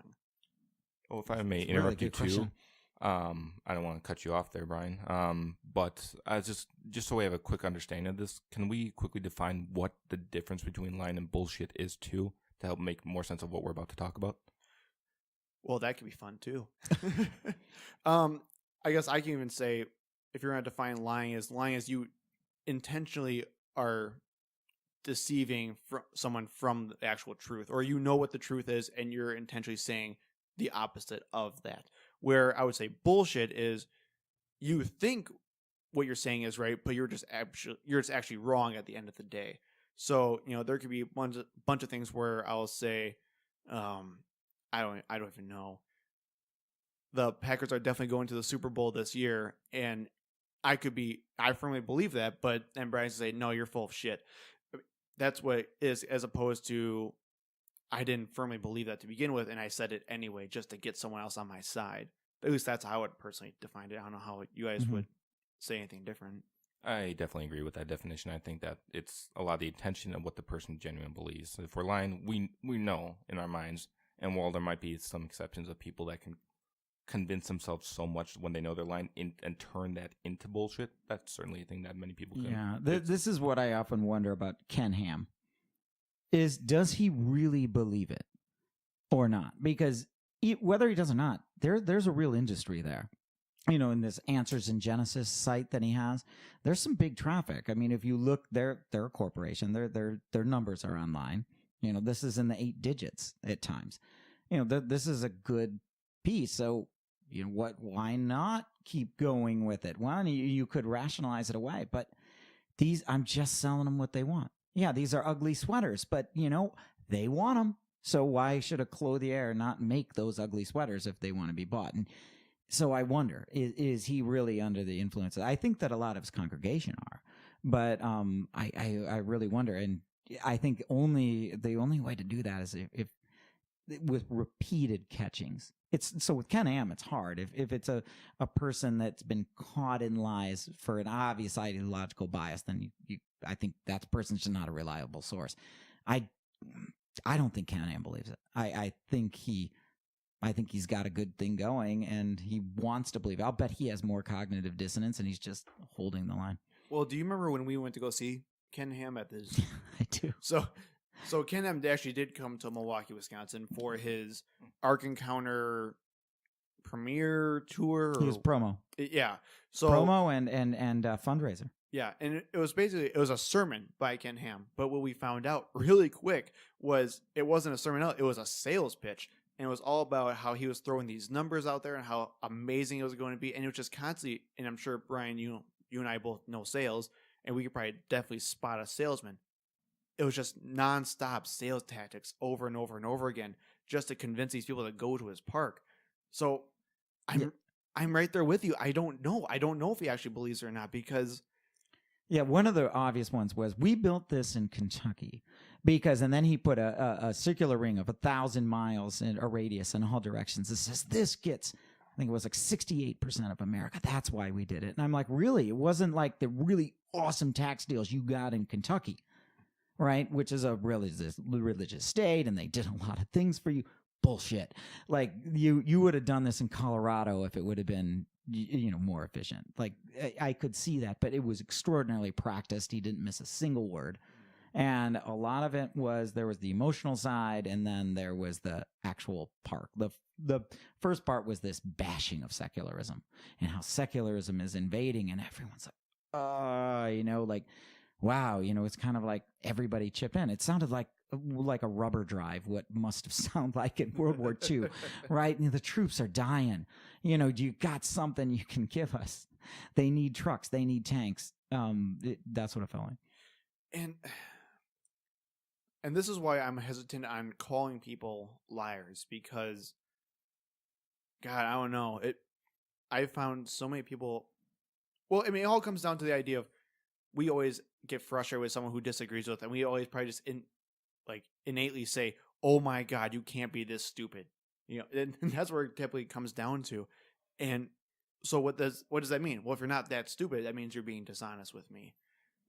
So, but what I'm finding out more and more is a lot of these people that I'm thinking who are dishonest, I think actually just believe what they are, but they're just being that nonsensical with it. But I don't know. I really am not sure. And when it comes to people like Ken Ham, Ray Comfort, Kent Hovind, God, it just sounds like they have a lucrative business and they know what they're doing and they know how to manipulate these people. And it's just weird that I can't tell the difference with those types of people. Yeah, and it's really hard to get at whether Ken Ham believes it. I'll bet you that he doesn't think he's manipulating the people, though. I mean, I guarantee that he's thinking these people want a product. I'm providing it. What's wrong with that? It doesn't matter if it's ugly or pretty or something. Like, I absolutely doesn't. I don't believe he thinks he's immoral. There's no way. There's no way. But to get these arguments, you've got to understand the science. For the people that are writing the answers in Genesis, it actually looks pretty scientific. These people have to understand how to do this. They're being biased, and they're not being scientists. Any scientist must try to get rid of your bias, and that they aren't. But then you can look at a lot of other, we'll say, religious organizations who try to mimic secular organizations. Well, so for example, you just said, answers in Genesis, and they try to look more scientific. Well, because that's what they think is the best idea for it. When it comes to, we'll say, religious music or contemporary gospel or contemporary Christian music, they have to have a religious alternative, but they have to look very similar to the secular one so they can do the most good at the end of the day. So I don't think that necessarily means that they're being dishonest, but I know exactly what you're talking about, where they definitely know what they're doing. They know how to manipulate their audience to get them to what they want to do, or they want them to feel a certain way about various things with what they're doing. They're in a tribe, Yeah. and I think that was their tribe's erection of a really awesome totem, right? I mean, it was pretty. He told me it could withstand 165-mile-an-hour winds. Impressive, right? They had to construct special cranes, as he said, like that had never been built before. They had to engineer special cranes just to make it. I thought, how the heck did Noah do this? I mean, it really felt like he was defeating the point. But I think everyone there says we're a good community.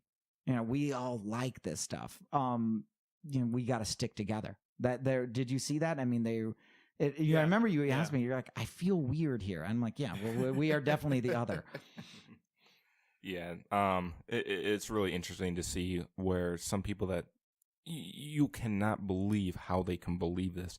And there might be entire groups of people, and this can definitely veer into any category of politics, religion, whatever. It's so easy to, I think it definitely reflects how people can get into their own bubbles. And, well, I might, like with someone like Ken Ham's case, I can't prove that he thinks, like, what he actually is preaching, he actually believes. But what I can criticize is his lack to really honestly engage with his criticism that he's receiving. Because once you get to that point, then that's questioning someone's morality of whether they're willing to do that or not. And I think that's more self-reflective of that individual than whatever their beliefs are. Because even with something like ISIS's whole campaign and even their magazine, I think it's called The Beak or something like that. That's right. Yeah, thank you. And it's really quality. It's really respectable. I'm very loosely saying respectable people here. No, it's well produced. It's very well done. Their English is better than mine. Yeah, it definitely defeats the whole argument of someone with ridiculous, like token ridiculous belief as being an insane person. With this one category, they usually are insane with their viewpoints on it, but everything else about them is very respectable, and that reflects a lot about the power of truly believing into your bullshit, no matter how you got into it. And I think it's good to understand how people get into it and really go off of that too. And actually, I would like to take the opportunity to even talk with you, Joe, a bit about your experiences with. Let me make sure I get this right here. Iglesia Ni Cristo. Bingo. Which, alrighty. Yeah, I had never heard of it either. So. I didn't hear about it until you just texted it to me not too long ago. So just explain like your process of how you started off with that and just how your mind changed and your things that went from what might be obviously nonsense to you now, how it made sense to you. Sure. So you have 3 hours, right? No, Ken. No, it's actually at least I think it is a really interesting story. So like these two guys, I never heard about Iglesia Ni Cristo or what it was until probably about my senior year of high school. And that's when I had my school crush start to introduce her church to me. Now, this girl she was a religious girl, but that's as far as I knew. Now, at this time, just to put in some context, I was not an atheist. I was a Catholic. But even then, I was we'll say a non-practicing Catholic. I was a very secular, I had a very secular upbringing. I Didn't go to church and mass too often. It just didn't do that for me. So, but I still call myself a Catholic, and I believe in God at the end of the day. But anyway, so this girl who was very quiet, but very pleasant to be around, she always told me she had really religious parents and that she couldn't do all the fun stuff that we typically did, like go to dances, go to our homecoming games, because her parents wouldn't allow her to do that, or have like a lot of friends over because her parents wouldn't allow her to do that. So I just kind of shrugged it off as is, but it all changed in my senior year of high school, where we actually tried to date for the first time. And I began to get introduced to what Iglesia Ni Cristo was. She told me it was just a different Christian church. Boy, was she wrong. So Iglesia Ni Cristo is basically, it's a very small Filipino Christian church, or, well, they won't call it Filipino, but it's heavily predominant Filipino. It was started in the Philippines in 1914 by a guy named Felix Y. Manalo, who basically went all around and tried all these tons of different religions and basically said, these are all bullcrap. I'm going to start my own, which is the real way to worship God. At least that's what they say. I have my own theories on that. But, I'm talking about Catholic or Catholicism, which was the heavily major religion in the Philippines. I think it's like 92 or 93% of the Philippines is Catholic. So he tried Catholicism. He tried, I think he tried Mormonism for a change. I don't know why he did Mormonism in the Philippines, but I think he also did like Jehovah's Witnesses, and he tried, I think, like Pentecostal and a couple others too, and Seventh-day Adventist, before he just realized it's all bunk and they're not doing it the right way. So he started his own church in 1914, all based around saying that they are the only true ones that follow the Bible correctly. Now, these people, I'm not kidding, are the cherry-picking champions. Everyone knows of the cafeteria Christians, but I have not seen people who are as good at it as these people are. Not only will they take like 3 verses from different parts of the Bible to make their entire sermon about, but they'll take it from every single translation that has ever existed, just to fit their narrative. And they even openly say, I've asked ministers about, why do you use that translation? Oh, it's because, well, that's what we want. What? That makes no sense. But long story short, because of that, they are very fervent literalists in the Bible. That means obviously definite creationists. You have to be literally a part of their church. And what I mean by their church is you have to be an actual member registered within Iglesia Ni Cristo to become saved. If you're not a member of Iglesia Ni Cristo, you are going to hell, even if you are the most fervent Christian you've ever known. On top of that, they'll also believe that Felix Manalo, their founder, was God's last true messenger, and everyone else just claims to be a false, or is actually just a false prophet, even though they claim not to be. And that definitely includes the Catholic Church, and that Martin Luther, everyone else, all going to hell or already in hell. Okay, now what about Jesus? So Jesus is interesting. I mean, they obviously worship Jesus, hence the idea of Iglesia Ni Cristo, and I apologize for not saying this sooner. Iglesia Ni Cristo is just Tagalog or Filipino for Church of Christ. So they always say Christ is the head of their church. Now, what's interesting about Iglesia Ni Cristo is they are not, is it Unitarian? No, Unitarians are the ones who don't believe in the Trinity, I think. Oh, I can't remember. And I apologize to listeners for me not remembering. But long story short, like Jehovah's Witnesses, these guys do not believe in the Trinity. They do not believe that Jesus is God, because they believe that if you put Jesus as God, that's considering it almost like idol worship, and you're not talking about the actual Almighty Father. So they believe that Jesus was the Son of God. He was a very special man, but he was a person and a man nonetheless.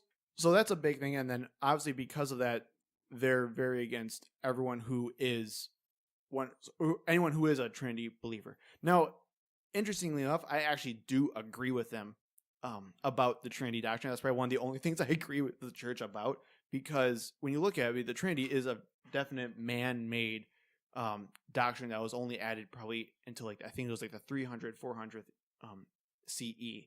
So until then, the Trinity wasn't even a thing. So I agree with him on that, but I digress. So on top of that, they do have a lot of other incredibly, we'll call them strange doctrines.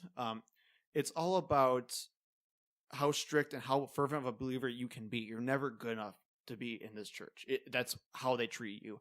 They expect you to go to church at least twice a week, and they take your attendance at every single time, almost like a timestamp.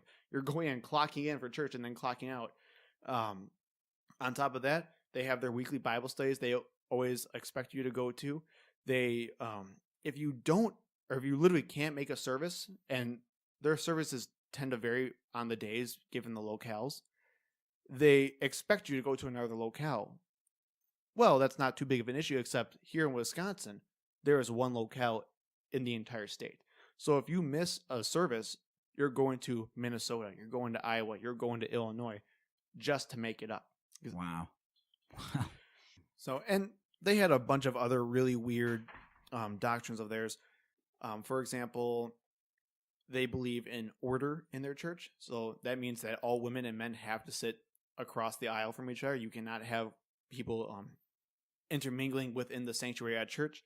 They also believe very strictly on I can't remember what the passage is, but it's about being unequally yoked with a non-believer. And they take that as if you're with a non-member, you can't get married. So that was a big issue with me trying to become part of this church. Now, for the listeners who don't know who I am probably the most goody two-shoe guy you can ever imagine in your entire life. You know, everyone loves me. I'm very friendly and very nice. I never thought I'd be the guy who has to hide, I'm talking literally, in the closet when I'm trying to date this girl from Iglesia Ni Cristo. It was a really weird experience for me. So, but that's what we had to do because our relationship was strictly forbidden. You could not become a part of this, or you cannot date until you were a part of this church. Yeah, so you might as well have been in the biker gang. Correct. So, after a little while, we come to an impasse, and we basically said, all right, we need to do something. I can't lie about this anymore. Either you have to join the church, or my girl has to leave. Well, she wasn't leaving, so I had to join. So I eventually had to go through the 28 indoctrinational lessons, and I'm not kidding, that's what they call it, the indoctrinational lessons through the indoctrinational process. I learned that basically how every other church is wrong, that it's not just by faith, that you actually have to be a servant on earth to become a member of this church, how everything is based on the Bible, even though, like I said, they cherry pick everything. And definitely how the Catholics were wrong. Oh my God, they hate the Catholics. So I eventually do all that. I become baptized after a while. And through all of this, my own family hates it because my mom's a Catholic and they obviously hate Catholics. So why would you join a church that hates me? My dad is becoming a born-again Christian at this time, starting to become a pastor himself. So I have my dad and myself having theological debates, or my mom's worried about me becoming brainwashed by a cult, and it becomes a huge mess. Wow. So fast forward a little bit, I can't take it anymore, and I eventually have to do my own research. I went to this lesson. It was a very special service down in Chicago called a Kadiwa service. Now, this church is divided into a hierarchical structure based on marriage and age. So we'll say your children, I think it's your children from 0 to 13 are your first level, called the Binhi. That's just your general children class. Oh, I'm sorry, 0 to 18. And then when you're 18 and up, but you're single, that's called the Kadiwa. And that typically represents people who are in my age group, because you generally get married in this church that are around, we'll say 30 to 40. So you have lots of 20-year-olds that aren't married yet in this group. And then you have the final stage, which is you're over 18 and you're married. And that's called the Buklud. And the Buklud is just the overall, we'll call them the elders of the church. You have the highest respect for the Buklud of any other age group or structure group in this church. So I was at a Kadiwa special service, and it was all about preparing us for this world. And through the service, it was my last straw. I had the minister tell me that you shouldn't go to college, or college wasn't needed as long as you had your membership within the church. You guys can't see it, but their looks at me right now are priceless. And that was probably one of those big eye roll. Yeah, that was probably one of those infuriating things I've heard. Obviously, the whole thing of homosexuality is a sin, and that being gay is just kids trying to be cool today. So, and then don't be like the other wicked people of this world who are constantly trying to question the church. That was it for me. I couldn't take it anymore. So I initially came out saying, I'm not even an atheist yet, but I can't be a member of this church anymore.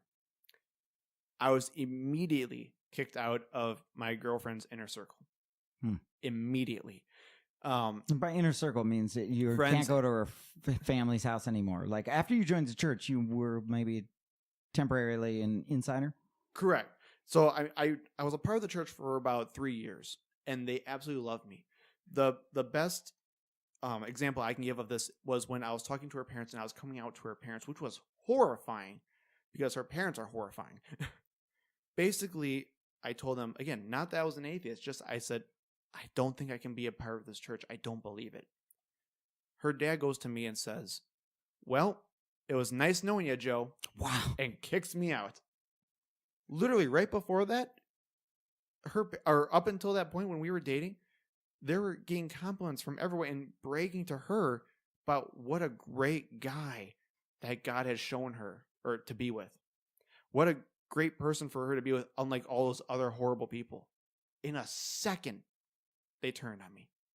And that's what these people do. So if you guys are familiar with Jehovah's Witnesses, they don't have an actual doctrine of shunning, but it's almost like an unwritten law. So right, the social taboo is heavy. Correct. So the actual expulsion took quite a while, so probably a couple months. It was a very hard process for me to go through. I had a couple of meetings with ministers, and I basically just told them, yeah, it's all bullshit. Here's why. And obviously they wouldn't listen to it, but I did my best. And then one of her close friends, and I'm talking close as in lifelong friends, who, well, for all my millennials and we'll say younger people who have iPhones and whatnot, you guys know about group chats, right? Mm-hmm. Mm-hmm. So the things that you want to probably throw your phone against the wall because you can't get them to stop. So because the communities in this church are so small, because the church is small, the groups within them are very tight knit.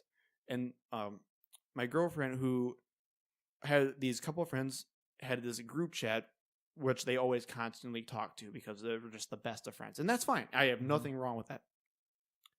She comes over one time crying and sobbing, and I freak out. I'm like, what's wrong?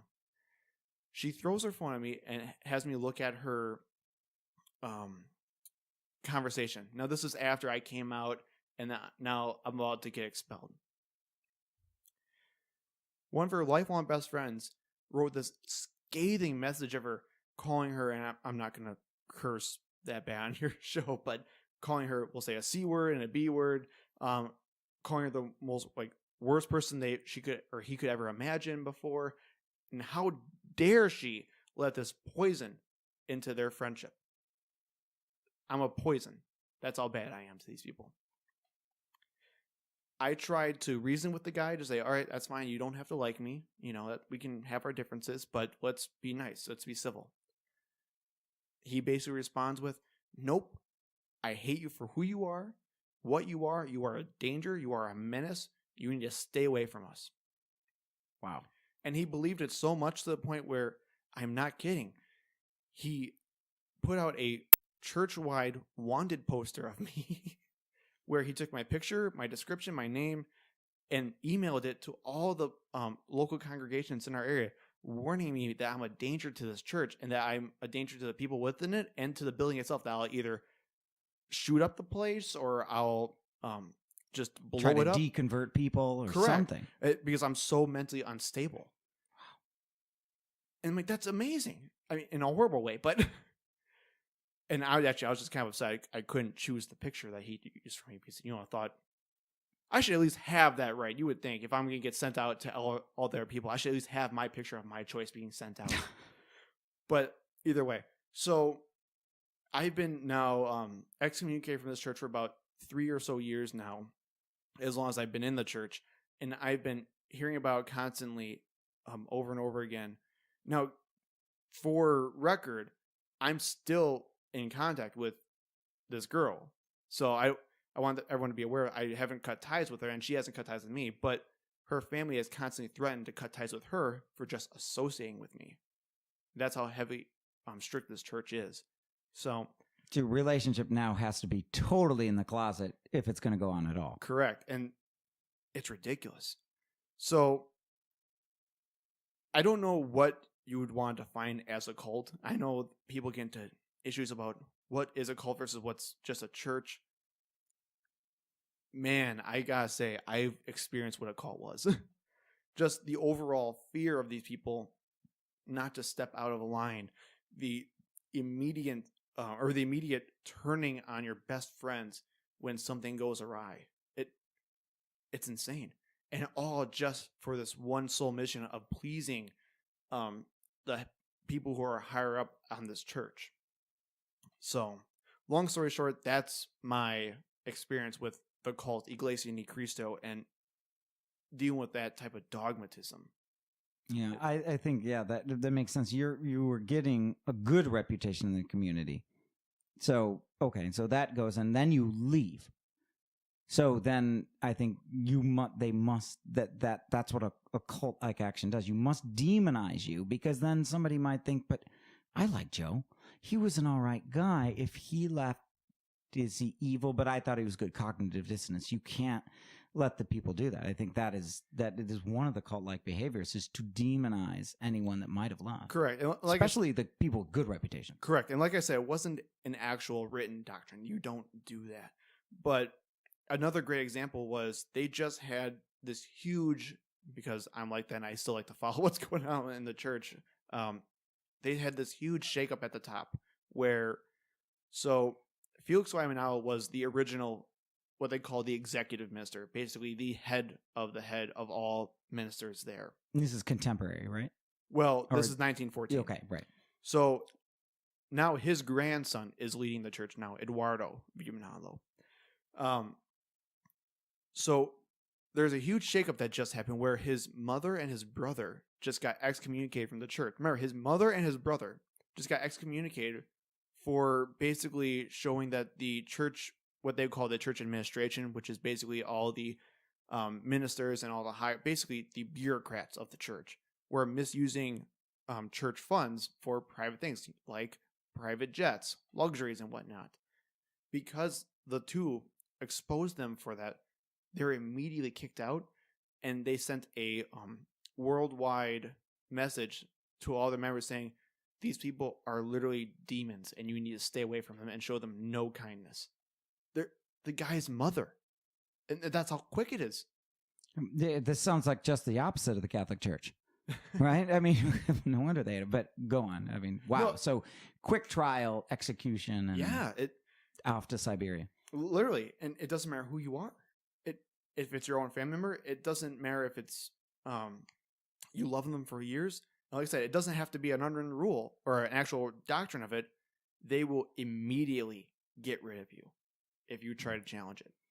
So, and very similar to Ron Miscavige's story, where it didn't matter what he was either. Even if he was the guy's father, he didn't. Or oh God, what's the president's suppressive person? Oh, David Miscavige. David. It didn't. I'm sure it didn't matter to David, because at the end of the day, it's all about what the church is. Yeah. Yeah, it's definitely a wild ride. It sounds like you had there. Yeah, religion and cult. I mean, that's extreme. I mean, the fact that it happened so quickly. Correct. Mm-hmm. Yeah, and it definitely shows the power of these ideas, because we'll be going more to the definition of cults and like more in depth on what they are too, and examples of non-religious cults too, which I'm sure we won't have any problem finding any of those.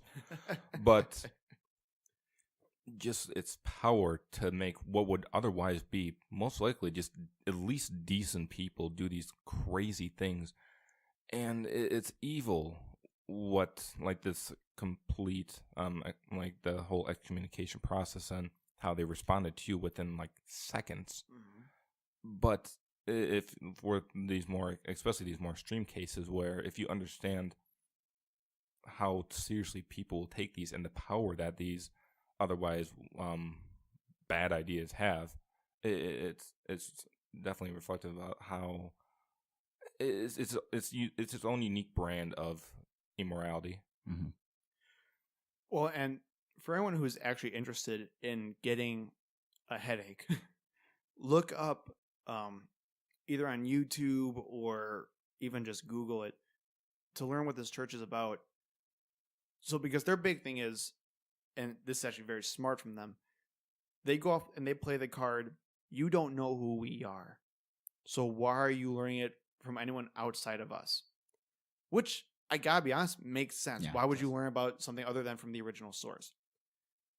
Go to the original source of this thing and become fascinated, and then immediately turn to anger by watching some of these videos. So go to, I think it's YouTube, and search INC Media. And that's just their general YouTube channel where they have all their shows. And the things they say will just boggle your mind with, like, did you really just say that? Because that's how dogmatic these people are. You do not question. I remember them coming out with this 3-part segment of what can we do with people losing faith in their churches now. And they were so dogmatic, even in that presentation, in a panel, that they couldn't even define what non-religion actually meant to people. They just immediately had to see them as these are either lost or wicked people. And you have to either shun them or accept them when they come into the church. But they had to stick to that doctrine that they know so well. They couldn't. It almost seemed scripted, where they had to stick to what their talking points were. If they didn't, then something may ensue. Yeah, so there's the light, the lost, and then the wicked. But that's going to be tough to dive a line between the lost and the wicked. You know, that were the videos focusing on how to do that? Yeah, I mean, it was basically all about how, I mean, they tried saying that the non-religious, at least in America and all over the world for that matter, is on the rise. And at least in the West, it's on the rise. And then they, of course, immediately go to the Bible and why the Bible says that's wrong. And then all of a sudden they say it's not good because the Bible says X, Y, and Z, whatever that was. And it's been a while since I saw that. But it doesn't matter to what they are or to who they actually try to reach out to, because as long as they're sticking to their talking points, they're coming home at the end of the day with at least the same people that they came in with. And if they at least have those same people under their dogmatic control, that's all they care about. And from the inside, you can't tell. From the inside, you see it as this whole power hierarchy where if I step out of line, I'm going to get punished because I deserve it. But from the outside looking in, it's abuse. It's mental abuse. It's child abuse. It's horrible to what these people tell you. But because they're so dogmatic, they will never see it that way. Yeah. It's what's interesting is I've met her and over at parties at this place, and Jehovah's Witnesses, and I guess I've been fooled there too. I went out at a bar and found out a person was Jehovah's Witnesses, and I asked, "Are you allowed to be here?" And so sometimes you can't pick this up, but I didn't pick up this obviously religious piece, which you sometimes can see, right? I didn't. I was actually surprised that, and I thought, well, maybe Joe's definition of heavily religious is different than mine, right? Because she seemed very fun, very lively, engaging, and seemed fine. But maybe that's because they're separation of the world. Well, I think that's a personal testament to her, where she maybe you guys can attest to something like this before too, where the more authoritarian some parents are, sometimes it's more likely your kids are going to rebel or find a way to rebel against that. So she grew up. Certainly. So she grew up in an incredibly authoritarian religious household, and because of that, she had to adapt to survive. And the way she did that was by keeping her religious and her, we'll call it personal life or secular life, completely separate. Yeah. So, like when I first started this in that long-winded story, I didn't know anything about her church, about her family. I just knew that she was religious because she did such a good job at hiding what it is. You can see why. Yeah, exactly. Because it's not that she was ashamed, but she just didn't want to bring it up because she knew that she would be judged for it. Now, and I also have to give it to her credit. I painted a very critical picture of this church, and I understand that. What I just painted for you guys was not, or is not her. Yeah. If that's a good way to put it. Where just because the church says something does not mean that all of the members believe that. And that's a very true thing. But what I am critical of is, it was for the members of that church, is the church will say something absolutely horrendous. And the members are so afraid to speak up against it that it just keeps continuing and getting worse and worse and worse over time. So I want that to be, known at least, that I'm not defaming this person's character. I'm not trying to defame the church's character, but treat it as these people are, we'll say for the most part, normal, but they just are an incredibly dogmatic and isolated community. I think there's a lot of people caught. There's a lot of good, innocent people caught inside these insular communities and have absolutely no voice at all. Correct. And then because they're insular communities, if someone is elected to speak for this community, it's always somebody of power. So how do you empower, the minority, even the majority within this people? How do you do it? Yeah, and I agree that there's a lot that she did not seem to me like it. She was absolutely normal, and I think, but yeah, there's a anvil hanging over her head, and she had to deal with that. Well, and that's what cults are so good at. And, we have people who are Jehovah's Witnesses or ex-Jehovah's Witnesses. We have people who are ex-Mormons that talk about this exact same thing, where cults do such a great job at making sure you do not speak up. Yeah. And they do such a great job at beating you down to make sure that if you do want to speak up, you're going to feel so horrible for even doing it that whatever it is, you're going to fear the worst of that happening. And it could be literally a physical consequence. It could be something along the lines of you're going to lose your family, or it could be something more theologically based where you're going to go to hell. And the more fundamentalist the cult, you see, or I guess let me back up a little bit. One of the biggest arguments I hear from Iglesia Ni Cristo members is, we're growing. And because we're growing, that means we must be true. And I have to tell them, well, no. Because just because you're growing, that doesn't mean make your message true. That just means their hold on you is that much harder. Look at the Muslim countries right now, or just Islam in general. Islam is growing at a rapid pace. Why? Not because it's true, but it's because if you try to go against it, the sentence for apostasy is death. Right. And they're not going to speak up against that, but that allows these bad behaviors to keep going. Yeah. So, and they're growing by birth rates, most likely. Correct. Both of these religions. If you take Dawa converts or whatever, the Iglesia conversions in versus people out, that's a loser, right? Mm-hmm. It's the birth rates that's the winner. But they also do a really good job at trying to paint a picture that they're doing, that they're growing as a church too. So, for example, I'll use mine, and then I'll kind of talk about what our ex-Jehovah's Witness friend has said as well. So with mine, they never talk about members. Numbers on members is strictly prohibited. You do not see the numbers of the church. Where I think at least even Mormons, no, not Mormons, Jehovah's Witnesses, maybe you can help me out, Brian. One of them showcases it every year, like how many people they have in the church. I think Mormons do that. But so instead of saying how many people they have, because they know they're going to lose that battle, because I think they're probably 10 million worldwide. Yeah, that's still a lot. Which is still a lot. But as opposed to like the billion Catholics, at least, around the world, that's not much. But what they do is instead they'll say, but we're in so many countries around the world. We're in almost 100 different countries. How amazing is that? To be, how many, just see how it is. We're in 100 different countries. And then they'll use like arbitrary numbers too, where they recently had their 100th anniversary in 2014. How amazing is it that we've been around for 100 years? That could not have happened if it wasn't true. Right. Yeah. So, and then I think even Jehovah's Witnesses do something similar to that, where they'll say, we're still growing officially, or we're gaining so many Bible students, but in reality, their numbers have been leveled or plateaued for years now. They haven't actually been growing at all. So cults do a fantastic job at deceiving you, or at least twisting the truth enough to make you not pay attention to it. Yeah. And if you join this community, if you're like the lone wolf and you get plugged in, I imagine that the initial hugs you get are compelling. Oh yeah, without a doubt. Some of these people at face value are some of the nicest people you would ever meet in your entire life. They, like you said, will literally come and hug you when they first come in.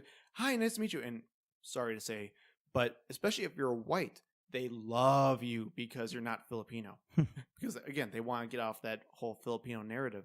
But so me especially, I was adored because I was a white person who was a part of this church, and I was able to speak out for them, almost kind of like, as much as I hate to say it, when they get like a black person to go on Fox News to talk about Black Lives Matter. You're the token who agrees with our message, therefore it's all true. That's what they do. And yeah, you're a minority representative. So correct. You have special status. Correct. So, but it's overwhelming how nice they are. The problem is they're nice until you show them who you really are. If you're just disagreeing with them on anything, you're done. Yeah. So there's enormous orthodoxy. Oh, of course. Yeah, I've definitely had not nearly to the same severity, but I definitely experienced that too with other Christian groups I've been associated with in the past as well. Or even I can think of one group on my campus too, where everyone that was a part of this group, very friendly, some of the nicest, most well-dressed, most well-presentable people I've ever met. Like pretty much 99% of the time only hung out among themselves and were always really greeting. But there are certain things that even amongst their own members that someone stepped online, or even someone said damn once while we are all at some event, and everyone kind of gave him hey, don't do that, okay? Don't do that, it's really bad. And he was just I don't think it's that much of a big deal. And they're like, well, it is a big deal. Don't do that. I'm it's okay.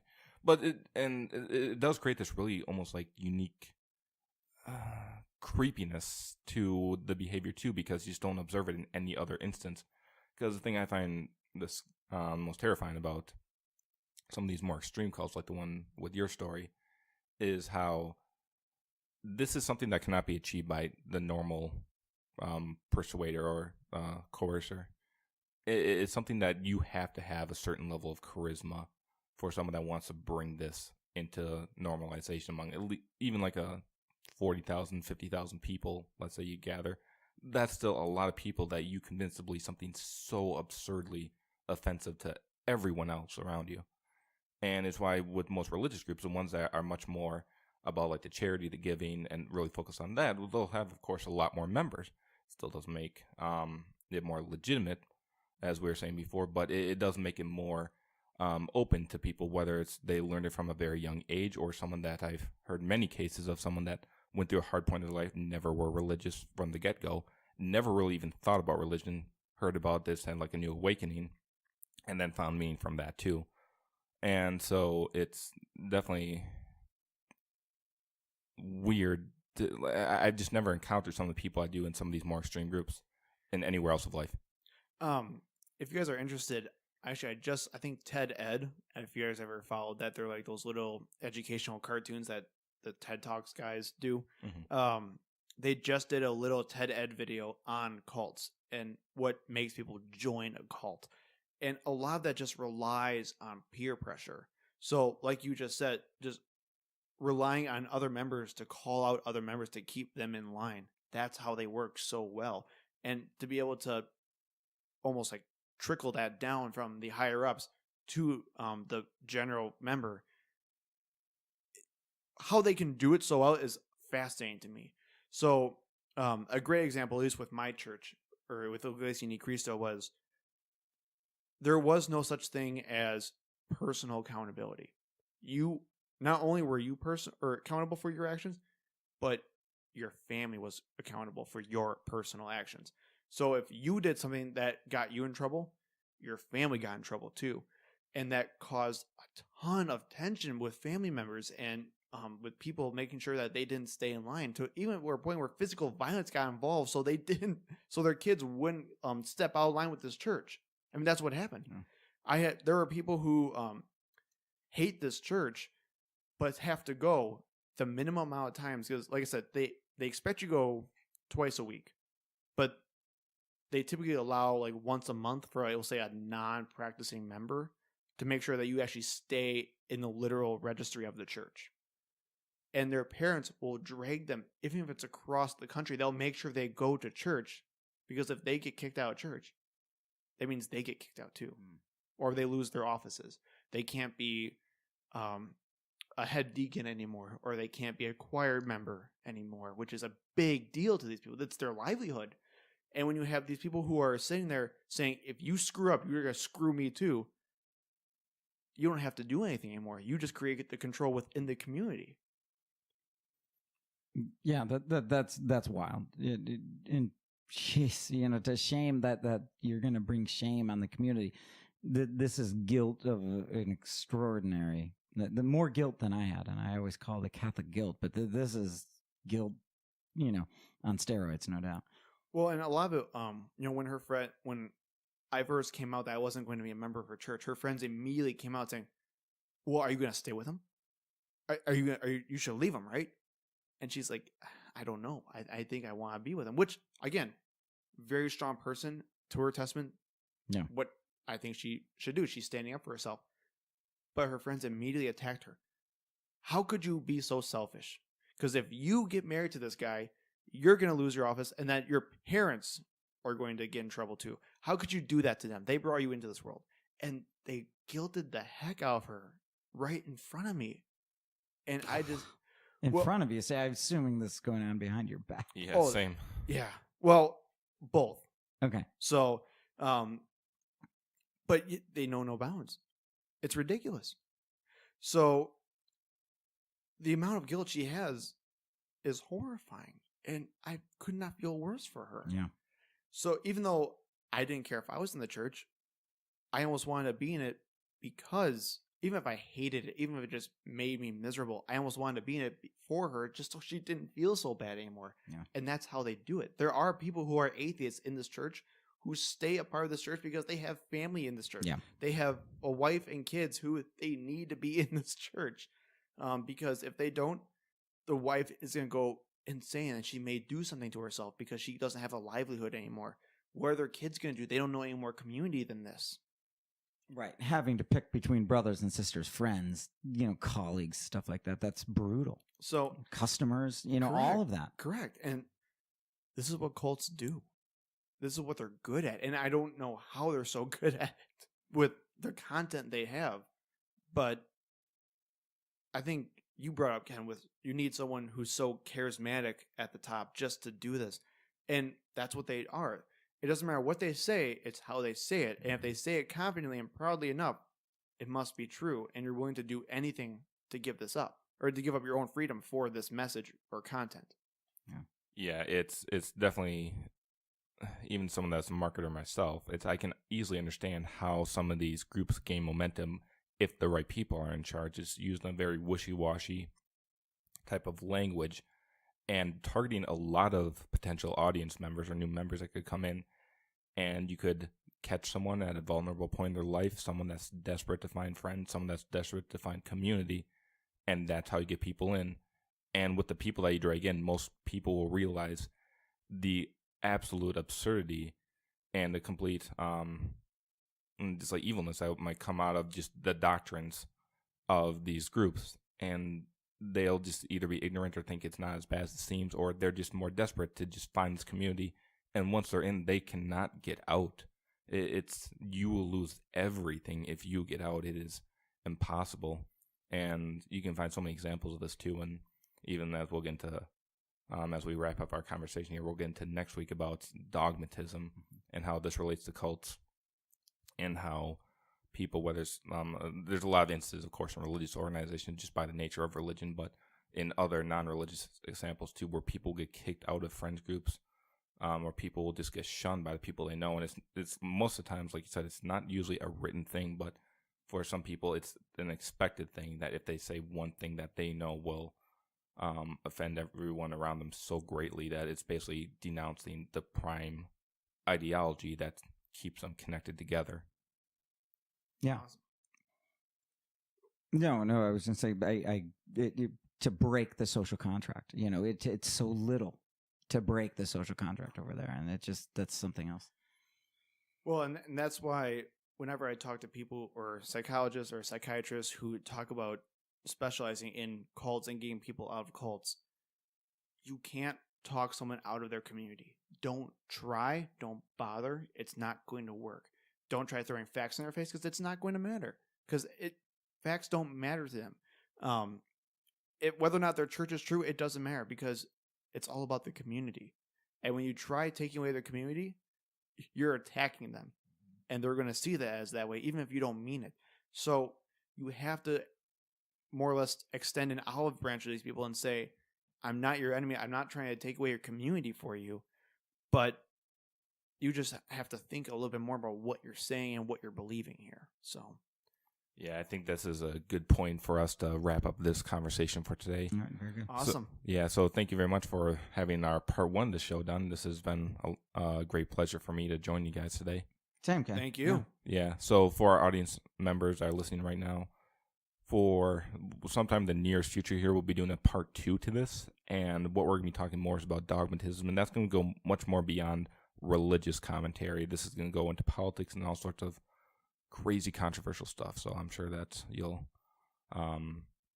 enjoy that ride when it comes. But in the meantime, we've gone over our 2-hour mark, got a lot of great stuff in. So thank you very much for having me. All right, take care. Thank you.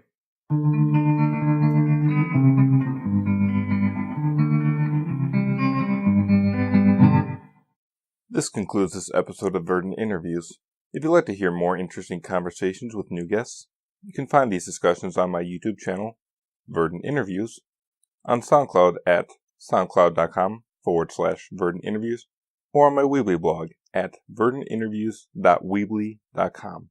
You can also follow me on Facebook under the tag @Verdant Interviews for other updates and information.